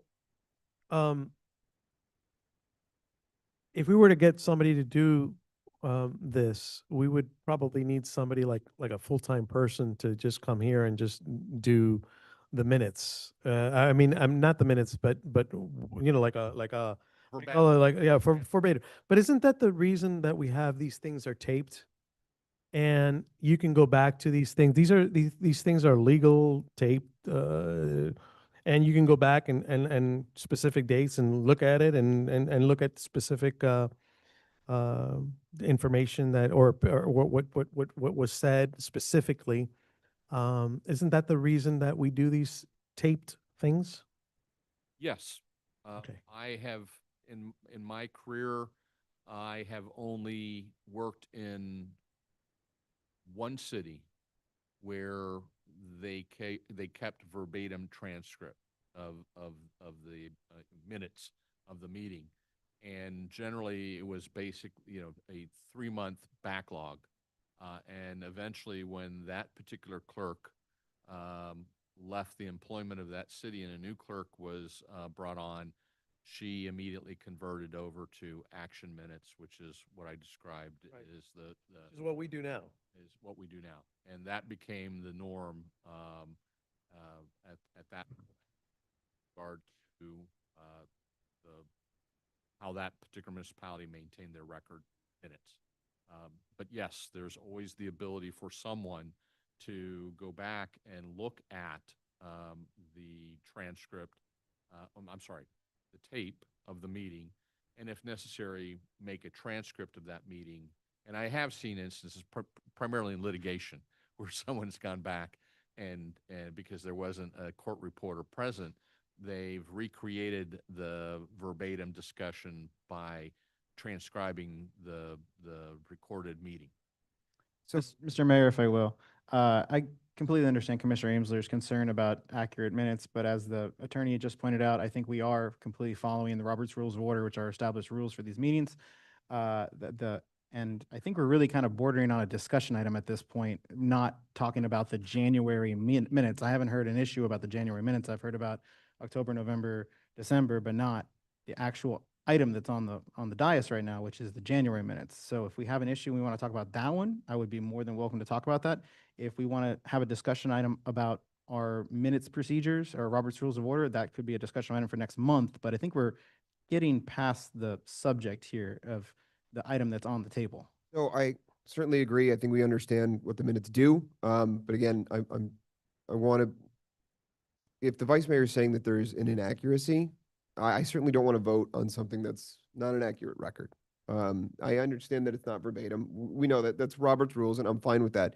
If what the vice mayor is saying that there are a couple of these reports, I hear what you're saying. We're going beyond the January. We're giving a little bit of leeway here because this is part of a larger issue that the vice mayor has brought up before. I mean, I'm prepared to just say, John mentioned well, look, we can look at this, you know, we can provide that information. The vice mayor can say, these are the points that I was trying to make. We can make the corrections in the minutes, and they can come back for approval. So, And I think it can be summarily taken care of. sorry. Yeah, no, it's all right. I'm just thinking there's a solution here, and I think we can get to it, and I think we can do those things. And I think, you know, it's interesting to hear you all talk about this. So there is no solution except for doing things equally. For me, it's very simple. At any point, I spoke about verbatim, so I don't know where the conversation about verbatim started, but obviously that's not what the minutes are supposed to be. There has to be a certain equality here as to how we address everybody's comments. Mine are completely missing, and that's my concern. So that's first point I wanted to make. Second point is because they're missing, the minutes itself are not accurate. It's not that one thing was said and it was recorded differently. It wasn't recorded. And so my intention is that they are. The third point, if you're going to ask me every meeting to review the 4 hours to make sure that everything I've said is somewhere addressed, and again, not verbatim, that's not going to happen because that's not what I do as a job. So what I do is I normally review and I would find the inaccuracies. The reason why you have them in the January, you should read it. You have it in front of you. The January, how do you call it, minute addresses October, November, and December approval of minutes. That's why I'm bringing it up. That's where the item relies. Again, what I'm asking is for equal treatment among all of you, and I've raised this concern over and over, so that my points are just addressed like you. You guys' comments and commission reports, and they're not verbatim. They're just a simple summary of what's happening. Mines are missing. So I want to see mine reflected. I'm not going to do the summary because that means, again, I have to go about everything I said. I'm missing a video, which I requested and I haven't been submitted, which is the October video. So I don't remember what I said specifically. I want to be sure that that's addressed. Again, that's not my job. So I don't approve them as they stand. So I'm going to go back to what my motion was, which was very straight to the point. And I try to save all this conversation. But again, we're talking about what a minute is. We've had this conversation about 10 times already. But my request for you all was to amend. I said I move to amend the October, November, and December 2025 minutes to allow for review and revision for accuracy. That's all. So we don't have to redo anything. I don't know what the whole conversation about the municipality started. All I want to make sure is that the comments that I address are in a summary point, just put in there. I haven't been able to address if they're correct or not. They're missing. You know, we understand? Okay. So that's all I'm asking. That's the motion that I put on the floor for you all to approve or not, and move forward. Okay, understood. So understanding the motion that the vice mayor has on the minutes, do I have a second to approve the motion? Can we clarify that in the motion? So you're asking staff to review those months all the way through Bring back to me. of each meeting? Bring back to me for a final sign off that will be included in the next month and they'll be approved if so. Okay, is there a second to the vice mayor's motion? I'll second it. Okay, all in favor? No. Aye. Thank you. Okay, Thanks. all right. So having concluded what was no, that wasn't a resolution. It passed. All right, so let's go on to new business, which is 13A, which is our discussion on the website design. Al, you had a cover memo on this one. Would you mind introducing it for us, please? So, Mr. Mayor, as you know, we had our workshop on February 19th, where we had invited 5 presenters. Only 2 were able to come locally and make presentations locally before you. And during those 2 presentations, some discussion ensued about cost. And if you recall, during the strategic planning session and also the budget process, we had budgeted $50,000 for the redesign of our website.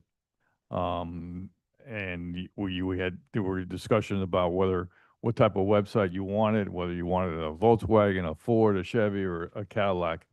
And I think there was consensus that you wanted the Cadillac. So I think both the presenters were Cadillacs, and that came with a cost. So since the workshop, no decisions could be made at the workshop, I felt it was important for us to put an item on the for tonight's discussion, just to get some direction on where you want to go and how you want to move forward with those two presenters, or if you want to start the process over, or what's the consensus? Okay, thanks very much, Al. So I know this is a discussion item. So at the conclusion of the workshop, I remember, Commissioner, you brought up the idea of the building department helping fund the annual cost. John, we had a brief discussion about that. Would you give everyone the benefit of that discussion? Yes. There is you may or may not know, there's state law that essentially states that local governments are allowed to charge and recoup their cost of reviewing development permit applications, including building permits. You can't make a profit. It basically has to be a zero sum. But you can charge fees to cover those costs.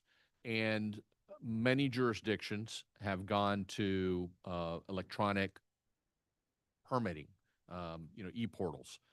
And I think that's certainly one of the objectives that the village would like to accomplish through this process.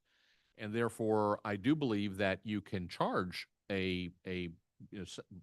what some jurisdictions call cost recovery for that. So the building department and the planning department would be able to pay for a portion of this service that is commensurate with what they are charging the end user for that e-portal service, as opposed to bringing in all the papers and although I have heard there are some people out there who prefer the old method rather than the new electronic. But yes, you can.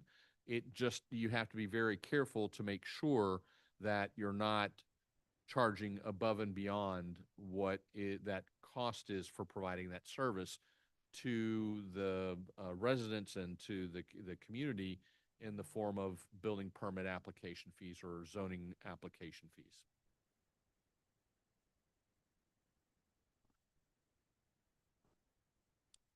So the short answer is yes. Yeah, right. Subject With some caveats. With that qualifier of zero sum. Right. So we need to, if this is the path that we were to follow, we would need to amend the fee schedules appropriately. Correct. And I think it would be an appropriate subject to ask the proposers, what is their experience with that cost, and how can they help us identify what that cost per transaction is in other jurisdictions, so we are charging an appropriate amount, not too much, not too little. And I'm sure the justification for those fees can be proven through our analytics that would come from having a more professional website like these are offering. Because right now we have no analytics. We can't see where our hits are coming, if they're coming to the building department, or any other department. Versus once we have this higher sophisticated website, we're going to be able to see that back end user data. Absolutely. I mean, and most jurisdictions require the user to create an account, so that use can be tracked and charged appropriately. Okay, thanks, John. I thought we were just trying to figure out whether or not the finance department can pay part of it. It has nothing to do with I'm confused a little bit. Isn't your idea that you wanted part of the Building to department. be paid by the building department? Yes. So And what does that have to do with the fees? as John said, that it can, but that's the mechanism at which it's paid is you adopt a new fee, a website fee, or in technology. Okay. Technology recoup fee that would be added on to the permits that would then pay for the website, which is commensurate with what other municipalities are currently doing. Yes. Short answer, yes. Okay. All right. Thanks, John. So, I mean, look, we have the proposals from the two groups that were here with us, Catalyst and Granicus. Was there any, I mean, any discussion points that the commission wanted to talk about the two of those presentations, or are there backup materials or anything that they provided to us? Remind me, Al, the group that had, I just am misremembering, the group that had the video with the live agenda and everything on it, that was Granicus, right? They have their own video feed, correct? Yeah. They're also the current provider of our agenda, right? Okay. Yes. Okay. So I mean, the floor is open. It's a discussion item. If anybody wants to. I'll kick it off. For me, Granicus was the leader of the day. I was very impressed with their presentation. I'm also very impressed with their indexing of meetings, minutes, having it all there. I know I've heard from the clerk that she's very comfortable with their service, and I was very impressed by the number of municipalities in neighboring us. Miami-Dade County, City of Miami, Miami Shores, North Miami, that utilize their services, and that shouldn't be overlooked. If everyone's going to them, there's a reason why they're staying there. They're happy with it, as Commissioner Gonzalez just said, we utilize these videos as a document of record. Well, I've done research on other municipalities with Granicus system. Being able to click on the actual item you want to listen to, world changing. Because going through our meeting to try, Commissioner Ames's point, to try to track down one item, you could be there for an hour just scrolling through YouTube. It's amazing. I want to talk about the Australian Pines issue. I click on that ordinance or that resolution, you're right there. You're right there. And that it's not a staff issue that has to happen. It's an encoder that we get supplied with this contract. For me, it's Granicus all the way. No, that was, just to refresh my memory, that was the first one that gave that presentation. Yes, that's the one that has North Miami Beach and all. Yes, I agree with that. That's the one I like the most. I'm sorry, I'm lost.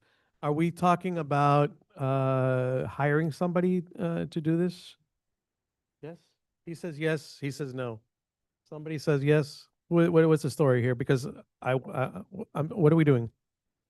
We're talking about hiring one of these Well, no, operators? well, Commissioner, Or we just, I was asking for direction on how the commission wants to So- proceed. And look, I don't know any of these people.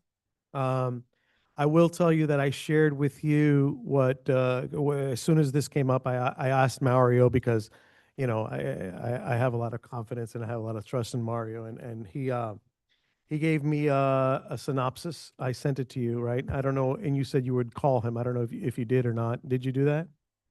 Okay, so I'm just going to give you a really quick what he said. He said, pros and cons. Granicus has the Municode, right? Which I think you guys keep your code, but Civic Plus does that too. If all equal, flip a coin. What's cheaper? Not only on cost, but what does the transition cost? Employee effort, retaining, etc. Compatible with other systems. So as far as Mario's concerned, his opinion is it doesn't really matter. Flip a coin. Which one's cheaper? Which one's better? So that's my position. Which one's cheaper? I think that I really don't know what the big difference other than the Municode thing is concerned. But according to Mario, he said, flip a coin. So flip a coin. I'm good with either one. I think that one of the things that I'm drawn to, and we talk a lot about notice. We talk about providing the agendas. We talk about ease of location, because that's one of the things that we've talked about for the last, I don't know, year or so, or however long it's been. It's talking about ease of people's abilities to find our calendar, ease of their ability to find the video links, ease of their ability to review meetings, like you mentioned, Ryan, ease of their ability to get onto the video, the dependability of the video feed, and being able to get a hold of a copy, the good copy of the agenda, and with the agenda being right there in the video. There's a lot of positive things that I see that Granicus offers. that works with some of the systems that we're already using. Yeah, I don't know. I know, like you said, or you mentioned, Mario says, what's the cost of transition? I don't really know. I think that this one probably just stays in place until we get the new one ready and it's launched and it goes live. But we use a lot of these systems that'll work with Granicus already. And Granicus, if look, we budgeted 50 grand for this thing, and if Granicus is going to provide the highest level of service to our residents in being engaged, being up to date, being informed, and then make it easy for everyone to locate records, to locate agendas, to locate historical items. I think that the answer for me would be, why wouldn't we provide that service to them? So I tend to agree with you, Ryan, on the Granicus. I think both put forward good proposals, but certainly Granicus I felt was kind of a bit of a level above between the options.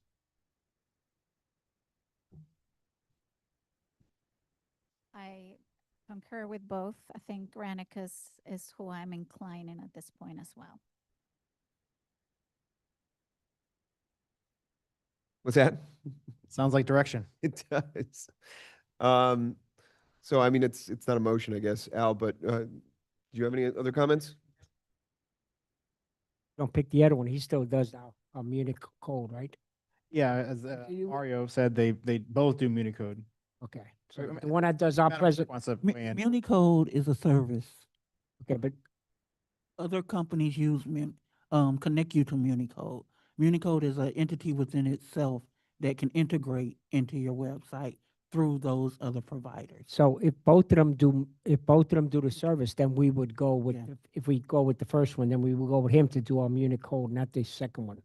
And there's no purpose of hiring two companies. I'm confused on it. Unico is a third-party service that would be integrated into either websites. Right. Civic Plus is the people who run Municode, but if we have Granicus, it's not like we don't have Municode anymore. It'd be integrated into our website, just as it currently is. Better. What's the price difference, Al?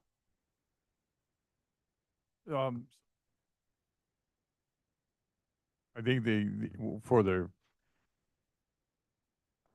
didn't really get into pricing, if you recall. So they did the price. It's kind of an important part. Oh, I think Equation. from what I'm getting this evening, I would start negotiations with number one Yeah. and see where they get. And I try to get to and keep you informed and get to a good agreement with number one, and based on what your village attorney was saying, make sure that they have the ability to integrate into a building a module.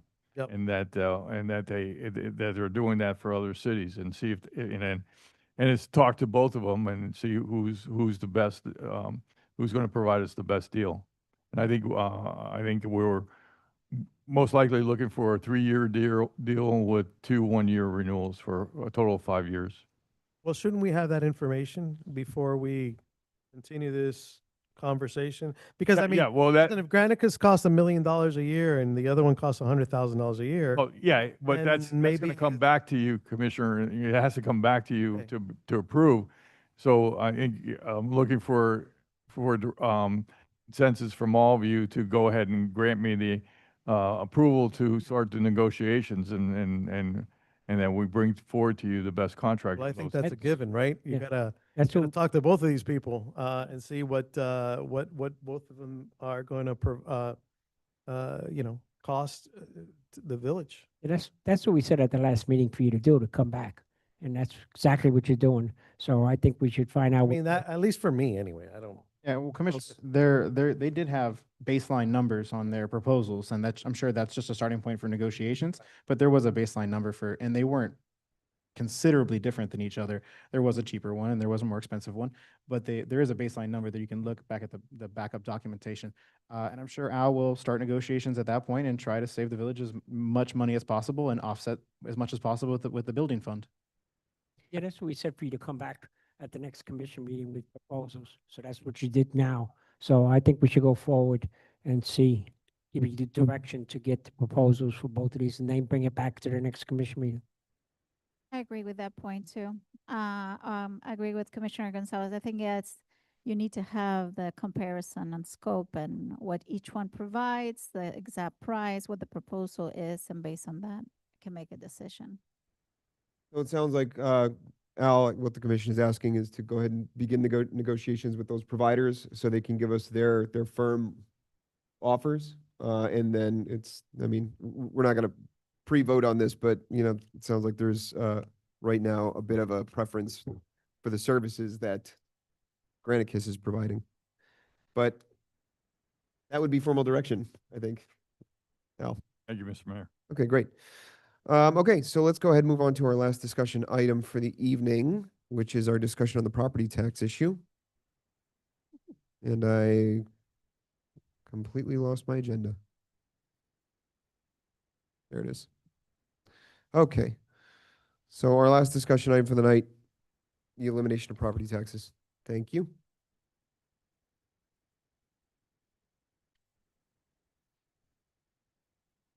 Merci beaucoup.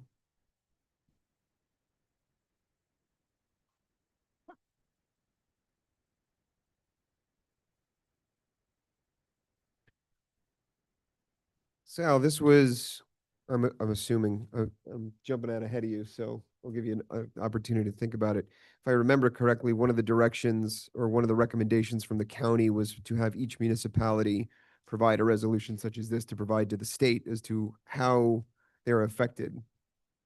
Yes. Okay. Got it. Thank you.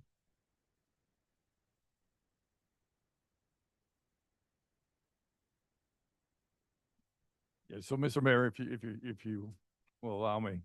Yes. So as you know, we've been meeting on Friday afternoons at 4 o'clock for the, I guess since the legislative session had began, to talk about these property tax elimination bills that are floating through the legislative session at this time.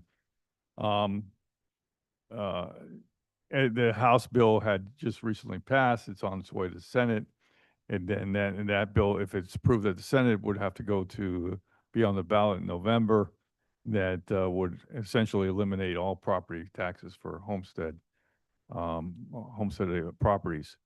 I asked the finance director to be here this evening because you had also had been in discussions with the Miami-Dade County Mayor's office and about how they're proceeding and how they're asking for assistance from each of the municipalities, and they're asking us to do some research on just what the impact would be for the Village of Biscayne Park that does not have any commercial property within our jurisdictions that we would probably want to be hit probably one of the hardest in Miami-Dade County because we are all residential and we're not supported by any commercial. So I'll turn it over to our finance director now to just tell you what impact this would have on the Village of Biscayne Park. Thank you. Good evening, everyone. Hope everyone's well.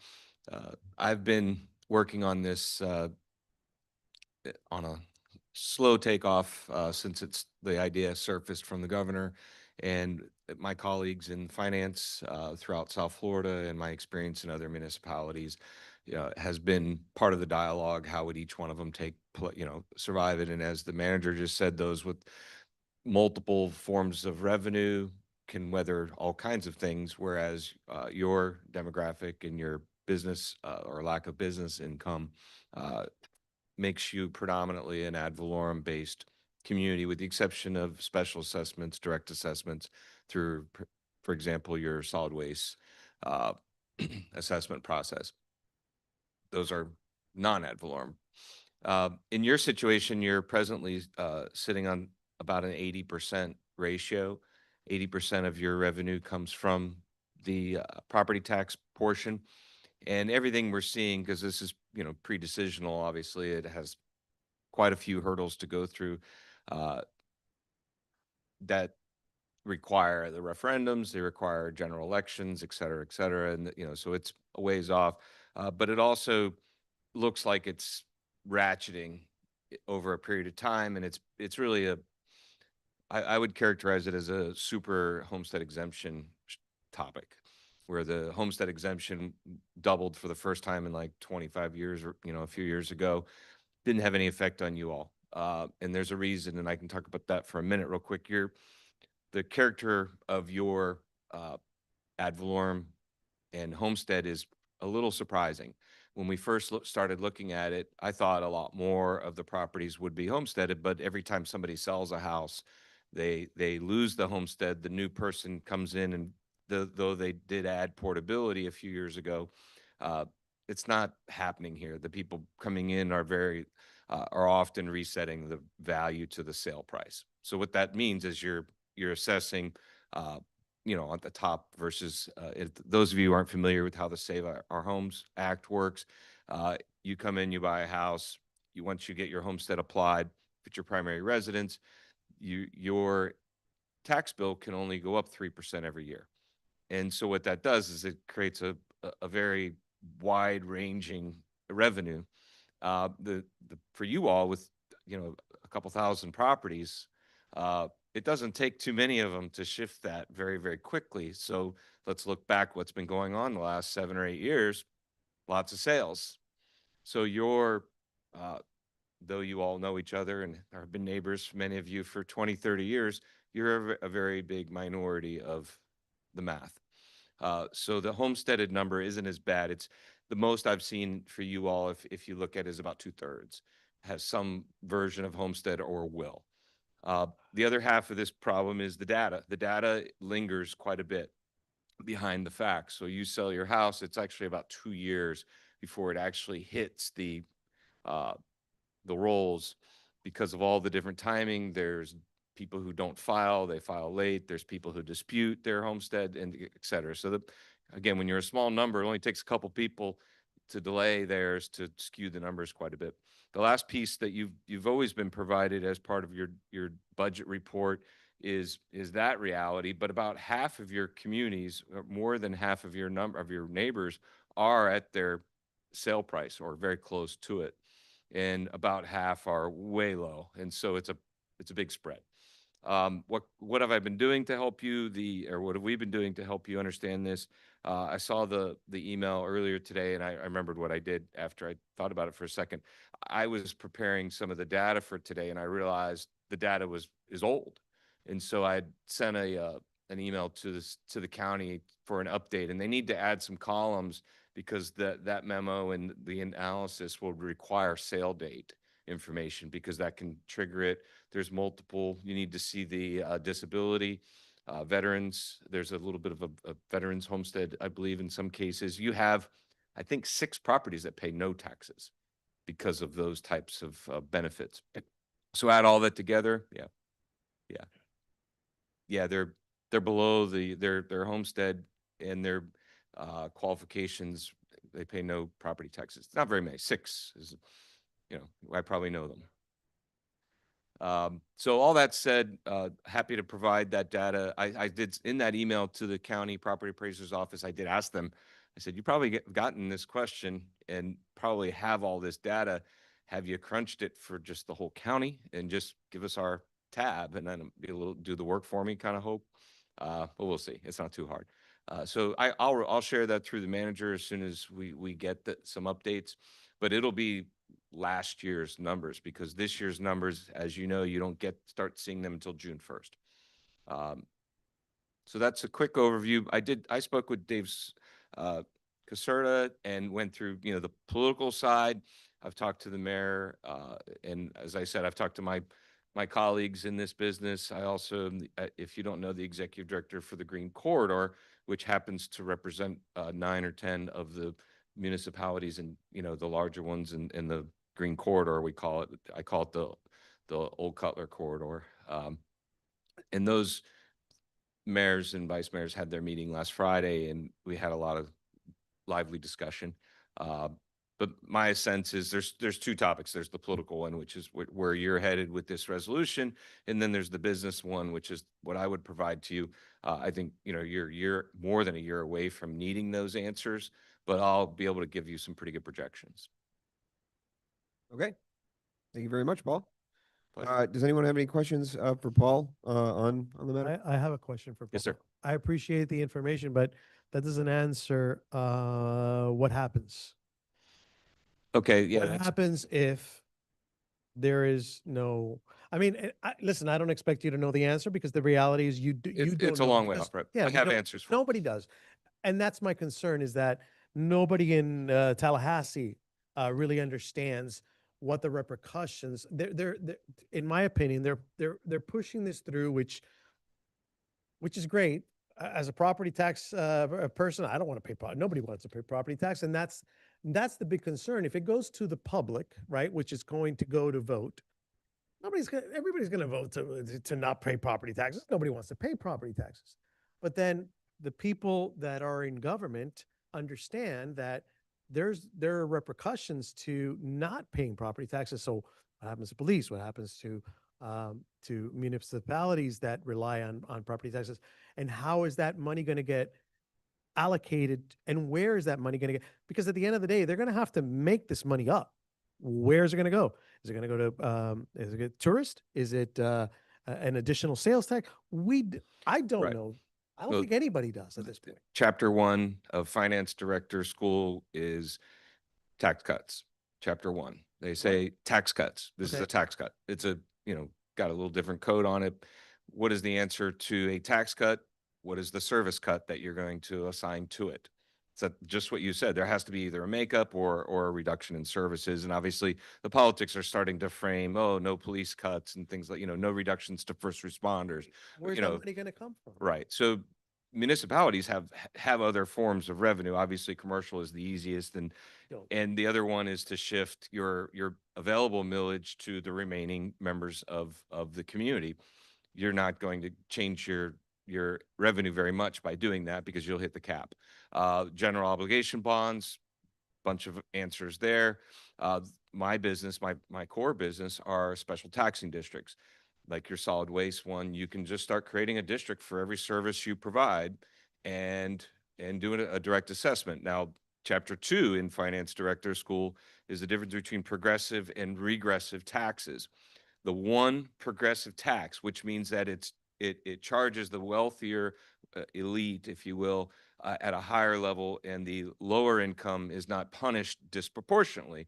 And so it has the incline to it rather than a flat tax has a flat, and the lower income folks use a greater percentage of their treasure to pay the bills. Whereas, and so those are the two concepts. So you would be shifting the economics, the whole county, the whole state would be shifting a decent size of our economy into a more regressive tax. And that's not necessarily healthy. But assessments do that very easily, and they're fair for certain things like utilities, stormwater drains. You have one in place for stormwater maintenance fees. You've never activated it, you've never assessed for it. You would have an option like that as a perfect example. And then this type of process, what is their answer? Like you were hinting at or suggesting, what would the other options be? One of the original messages from the governor was, well, I have all this surplus, I'll just give it to them. I don't think he said it that way, but that's how I interpreted it. Yeah. Okay. Yeah. So now, long term, I would be able to come back to you with a toolbox of options. You can guess where I'm going to go first. You'd need to flip the switches on your special district taxes. Listen, Assessments. I just want to say for the record that I'm all for not paying property taxes. Right. Having said that, I don't think that this is, from my perspective, really well thought out. And I don't think that the people up there really have thought this through and have presented a plan that makes me comfortable. Right. And doesn't that And tell you that's what the this is problem. about? The fact that it made it through the House that easily with more than the governor was asking, it's interpreted in my business as a political game. Of To course. force the Senate to do the hard work, and none of them are going to make the governor happy. Right. So it sounds like it was a play, and that the governor's wish list of things he wants to accomplish, and they're just, But giving the it a problem, stick. but the problem is that this goes to a vote. It's going to be voted. People are going to vote that they don't want to pay property taxes. Right. And so then what's the plan? And that's my concern. It's not the property tax. It's what's the plan. Now, I don't know what, but that's not your issue. And that's not, this is a, this is a higher issue. But Yeah. So the latest version of it, to be really specific, is a slow incline of the amount of homesteaded and the amount of homestead value.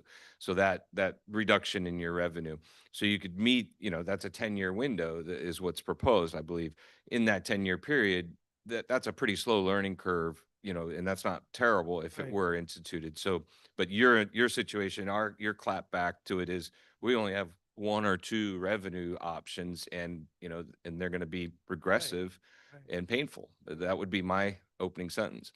So that's, but you did get, when it doubled, you absorbed it pretty well. And the frank reason why you absorbed it is because you were on an upward trend with property value. All right, I think part of the answer to the question is if it does get to a vote, people are voting for it. I agree. I agree with you. Look, I agree with you. I had a discussion with a neighbor here in Biscayne Park, and I was telling them about this and say, you lose municipal service, you lose this, you lose it. They say, wait a minute, there's a downside to this? So, people don't really understand the impact, but part of what these calls that we're doing with the county on a weekly basis is talking about, it's like an education campaign. It's like media blitzing like crazy to say, if it gets to the ballot, this is what's going to happen. And I think the phrase, Al, that they used was it like a day without like property tax, or they got like a tagline to it already. So they're out ahead of it. They're thinking about it, because you're right. I mean, if it gets to that point, it's an uphill battle.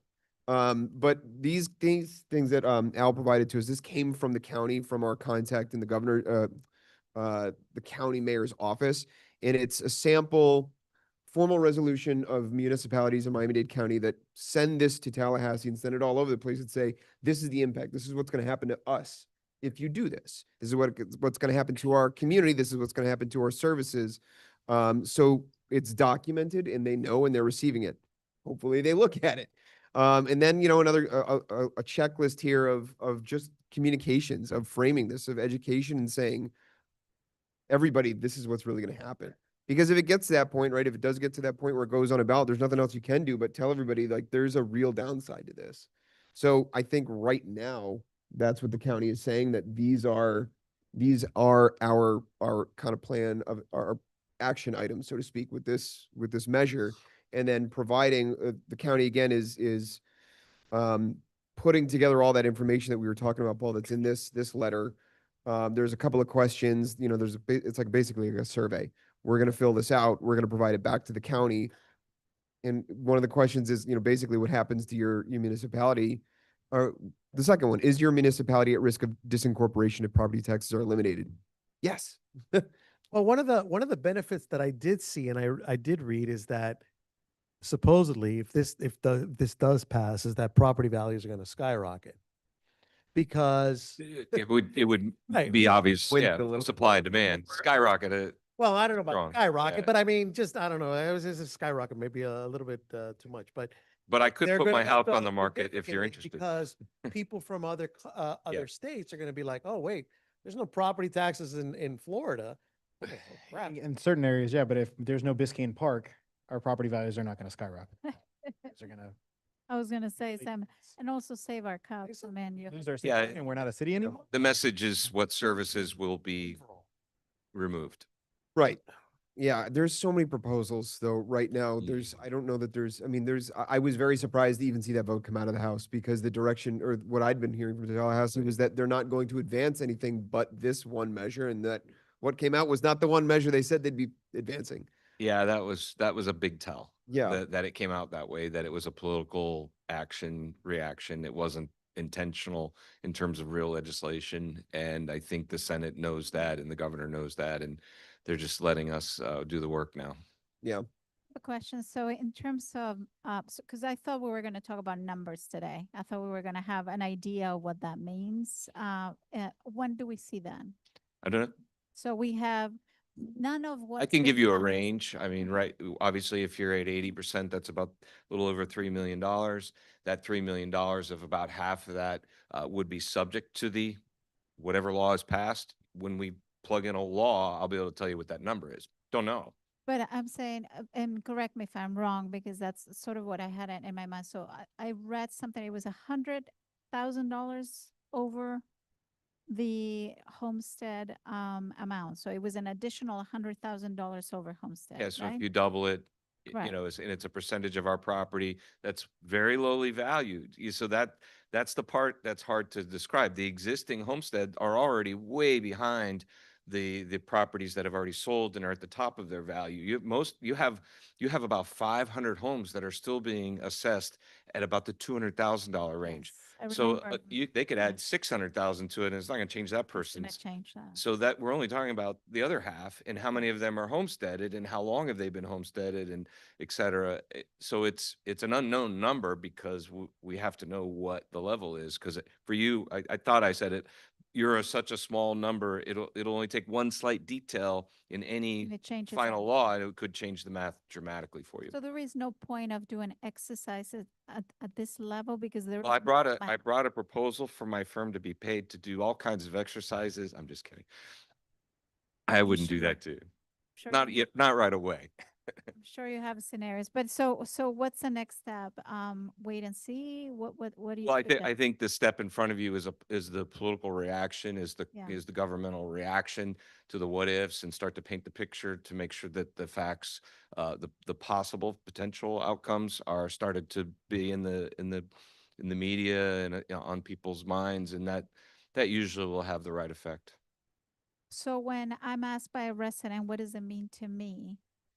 What would you say? Well, I don't get paid for that, ma'am. Let's say I'm it's a- kidding. let's say I honestly don't know. I'm not good at that. That's your skill set. No, I'm talking, thank you. I'm Yeah. talking about what do you do in terms of numbers? So this is too early to know. It- Again, and the reason I okay. ask is Yes. I heard, you have meetings with other mayors, there are scenarios there. being Nobody different. knows. Yeah. So when someone needs to know where we're at in terms of number, what that would mean, we're nowhere to be able to provide an answer. Yeah. There's no details to Correct. measure. So we wait and see until we have a better idea. And I'm not talking communication, I'm talking numbers wise. There is no formula to follow. Yeah, I mean, I would summarize your description as also, and our revenue options are limited. There are some for us, should we have to react to that, which I mentioned, you could push the costs into other forms of revenue. And the good news is you are a less than $5 million a year entity. So the math is not, that scary for you. And obviously, if there's rules already in the draft that say you're not allowed to reduce public safety benefits or services, there's so many things that have to be filled out. Imagine. Yeah. But when I was in Weston, Weston was the biggest taxing district, one of them in the state of Florida, and then it became a city. And when it became a city, it would brag, we would brag, I would too, how low our millage rate was and that it had never had to go up.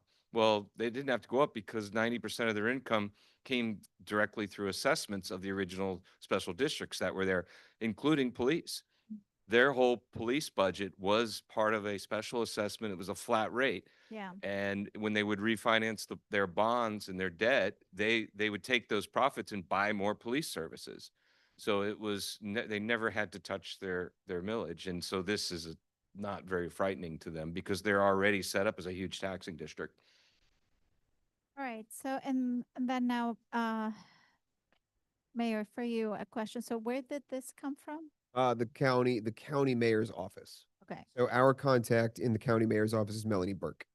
And this was just provided to us today. And this is the result of the meeting that we had last Wednesday or Thursday with Miami-Dade County League of Cities, with also the county mayor who was on that. And then we also have the Friday at 4:00 meetings with the county as well every week on what the updates are in the direction. And at the Wednesday meeting with the Miami-Dade County League of Cities, these were kind of two of the items that came out of that. One, a draft kind of proposed formal resolution of each municipality within the county to take and draft and say, that we're opposed to this because these are the impacts.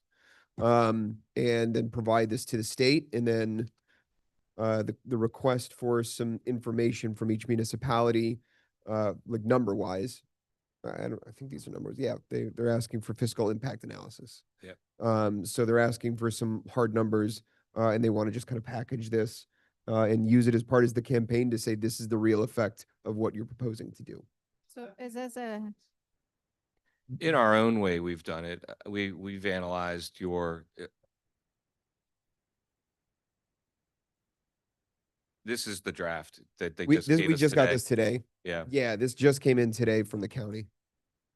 Yeah, so I'm in, like I mentioned, I'm in contacts with the county appraiser's office. We don't keep track of any of that. They have all that data. So I have to ask them for it, and I have to make sure they give me lots of the data points so that I can do correct analysis.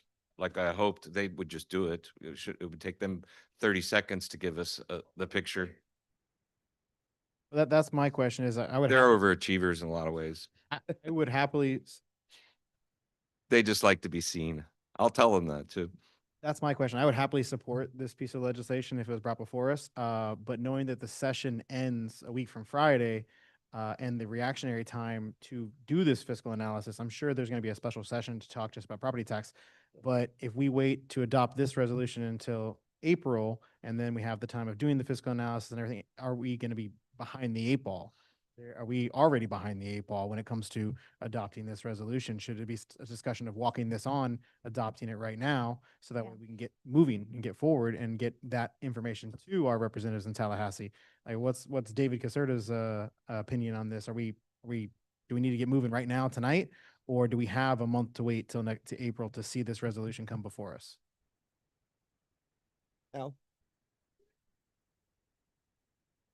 So Commissioner, I think everybody is watching this very closely, including the Florida League of Cities, Miami-Dade County League of Cities.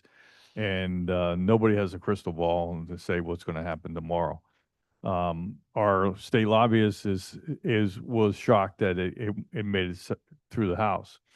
But what everybody is suggesting that we do is exactly what we're doing now, is keeping in close contact with the Miami-Dade County's mayor's office and speaking in one voice, because we're not going to have any impact if we try to speak as a village.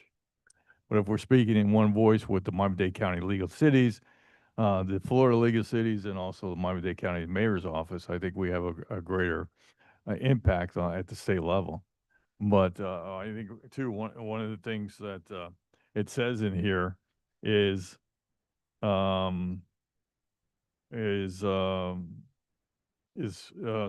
signing a joint letter from the County League of Cities opposing. The mayor and I are going to the Miami-Dade County League of Cities meeting on Thursday, so we'll have more information on that, and just the impact that this will have on us. I think we can certainly, if we need to call for an emergency meeting, Commissioner, from now until April, if we need to do that, the mayor has that authority to pass an emergency resolution. So would the correct or the most appropriate, I guess, action to go from here, Al, is to, if this is the majority of the commission's direction, to say, yes, we'd like to prepare something like this on behalf of Biscayne Park. In the interim, we'd like you to work with Paul to prepare the report that's identified in this resolution, that's also identified in the email from the county commissioner's or the county mayor's office, the fiscal impact analysis report, so we can provide it to the county when they directly ask us. Go ahead, John. I did something wrong. No, not at all. One of the things that you have the ability to do as a commission under your rules of procedure and Robert's Rules of Order, as we discussed, is you can suspend the rules. Make a motion, second, suspend the rules. What does that mean? It allows you to take up as an add-on a resolution. I can read into the record the title, parroting the Palmetto Bay resolution that's been distributed. Obviously, we would substitute out the name of the village, and you all could direct us to draft that resolution and authorize the mayor to sign it, and do it now, so you don't have to wait if that is the will of the commission. Okay, so I mean, well, first, let me just procedure for a second, sorry. It has to be a motion to suspend the rules to effectuate that. Correct. Then we have to vote on that for this limited purpose, Limited purpose to add an item to the agenda, okay? that just with what's been distributed regarding, the pending action of the Florida legislature on property taxes.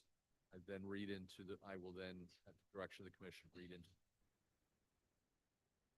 motion to approve that. I'll read it into the record, the title of the draft resolution, and you all can approve that and give us direction as staff to draft that resolution, consistent with what Palmetto Bay has put together. Vote on it, and we do that. Are we voting, so we're voting to produce this? So we're making that decision. We're not voting to move forward with this. You are. So we're implementing this resolution. You just do it and it goes into implementation. That's what we're discussing at least. So, I mean, it's really up to the commission if that's something that, if we feel that this is so time sensitive that we want to do it right now rather than a month from now. See, I don't know that we got this today.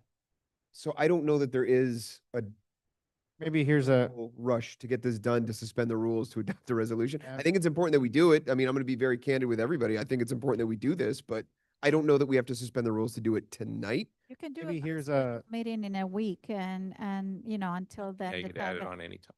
Yeah, I don't, But I don't, I understand what you're saying, Yeah. Commissioner. maybe here's a different way of approaching it. Yeah. Is, John, tell me if I'm overstepping here, that we provide direction to the manager to support what's in this resolution. And if we need to ratify that in a resolution next month, we ratify it in resolution next month, but he provide direction to support the ongoing measures from the county that's supported in this resolution to start preparing those fiscal analysis, things like that. And if we need to ratify it in a special meeting or ratify it next month, well, we can go ahead and do that. That way we don't have to suspend the rules. We don't have to walk this on. Yeah. With the manager, we provide direction to start preparations for this because this is the direction we're going, and we'll ratify that in a resolution next. Let me, I don't understand the following. So we're moving with the resolution to do the analysis because the county requires it? No, Why can't we just start the analysis and do everything in paper in a way? no, you're right. We can just start doing this analysis. This is just a formal action and statement of the village Correct. that would then be provided to the state. But we don't need to do this. But yeah, exactly. And we don't need to pass a resolution to ask Paul and the manager to start on Correct. that. So I think that's a fine solution for now. I'm not crazy about suspending the rules to take this emergency action because, again, I think we need to do it. But after Thursday's meeting, Al, maybe they come back to us at the Miami-Dade County League of Cities on Thursday and say, oh, by the way, we do have to get this done right away. But for the time being, I think what you're proposing is fine. And then we can come back if we have to for a formal action. I concur. I agree with Commissioner. Yeah, suspending the rules is kind of scary to me. Gary, I think we allow the manager, we give direction to support this resolution and the things that are in it and the county's efforts. And I will say that if a emergency meeting is needed, if you see next week that it is, or anytime during this process for a tax Yeah. reform purposes, Yeah. the way these support politicians work, I don't think a week's gonna make that much of a difference. Oh, that's when they're scariest. I just, So I think that the probably. fact that the House passed it, the way they Yeah. passed it, that has a little suspicious there. You know, I take it as a healthy exercise. I don't get to talk to too many people who even know what ad valorem is, so I have friends now. So All right, so if you want to buy my house the way you were talking, you're definitely my friend. there's conditions to be your friend, Paul. I agree with Commissioner Ryan. I'm Uh, very transparent. I agree with Commissioner Ryan. Just give the instructions to the city manager. All right, so You have to come back, we'll come back. is the commission comfortable with that? Yes. Asking us to get Yes. started on that, and then if we find out later this week or some other time that we need to make more formal action more quickly, we'll approach it then. Okay, Al, it sounds like direction. And I think once to the point of starting with this, once you have answers to that, you'll be able to know how to move forward with this one. And I think, for example, signing the joint letter from the county and the League of Cities opposing property tax measures, we don't even have that letter yet. So maybe on Thursday, I'm sure on Thursday we'll have more information from the league. All right. Well, very good. So we'll be sure to update the commission when we hear more from the county, and Al, I'll still plan on being on those meetings every Friday at 4:00. Have a date, just, see if commissioners are available during those dates. But there's no way for us to speculate on that yet. All right, so if there's no other questions on that discussion item, that concludes our agenda for the evening. So there's nothing for the placement on next agenda. So at this time, Make, make, I'll ask for a motion to adjourn. make a motion to. Before, it's 8:32. Are you guys sure you want to leave at this time? You want to hang out for a little? I'm nervous. Anyway, wait. What's up? I was gonna ask, do we have anything scheduled for the rest of this month? Because I got a lot of things going on, guys. Do we have anything on the books for the rest of this I month? don't think so. Al? No, we just have those events that I talked about at the park with. No, but meetings, nothing for the commission. No, Correct. no. Oh, okay, good. All right, that's it. No, I'm good. All right, so we have a motion. Do we have a second? Second. All in favor? Aye. Aye. Thanks, everybody.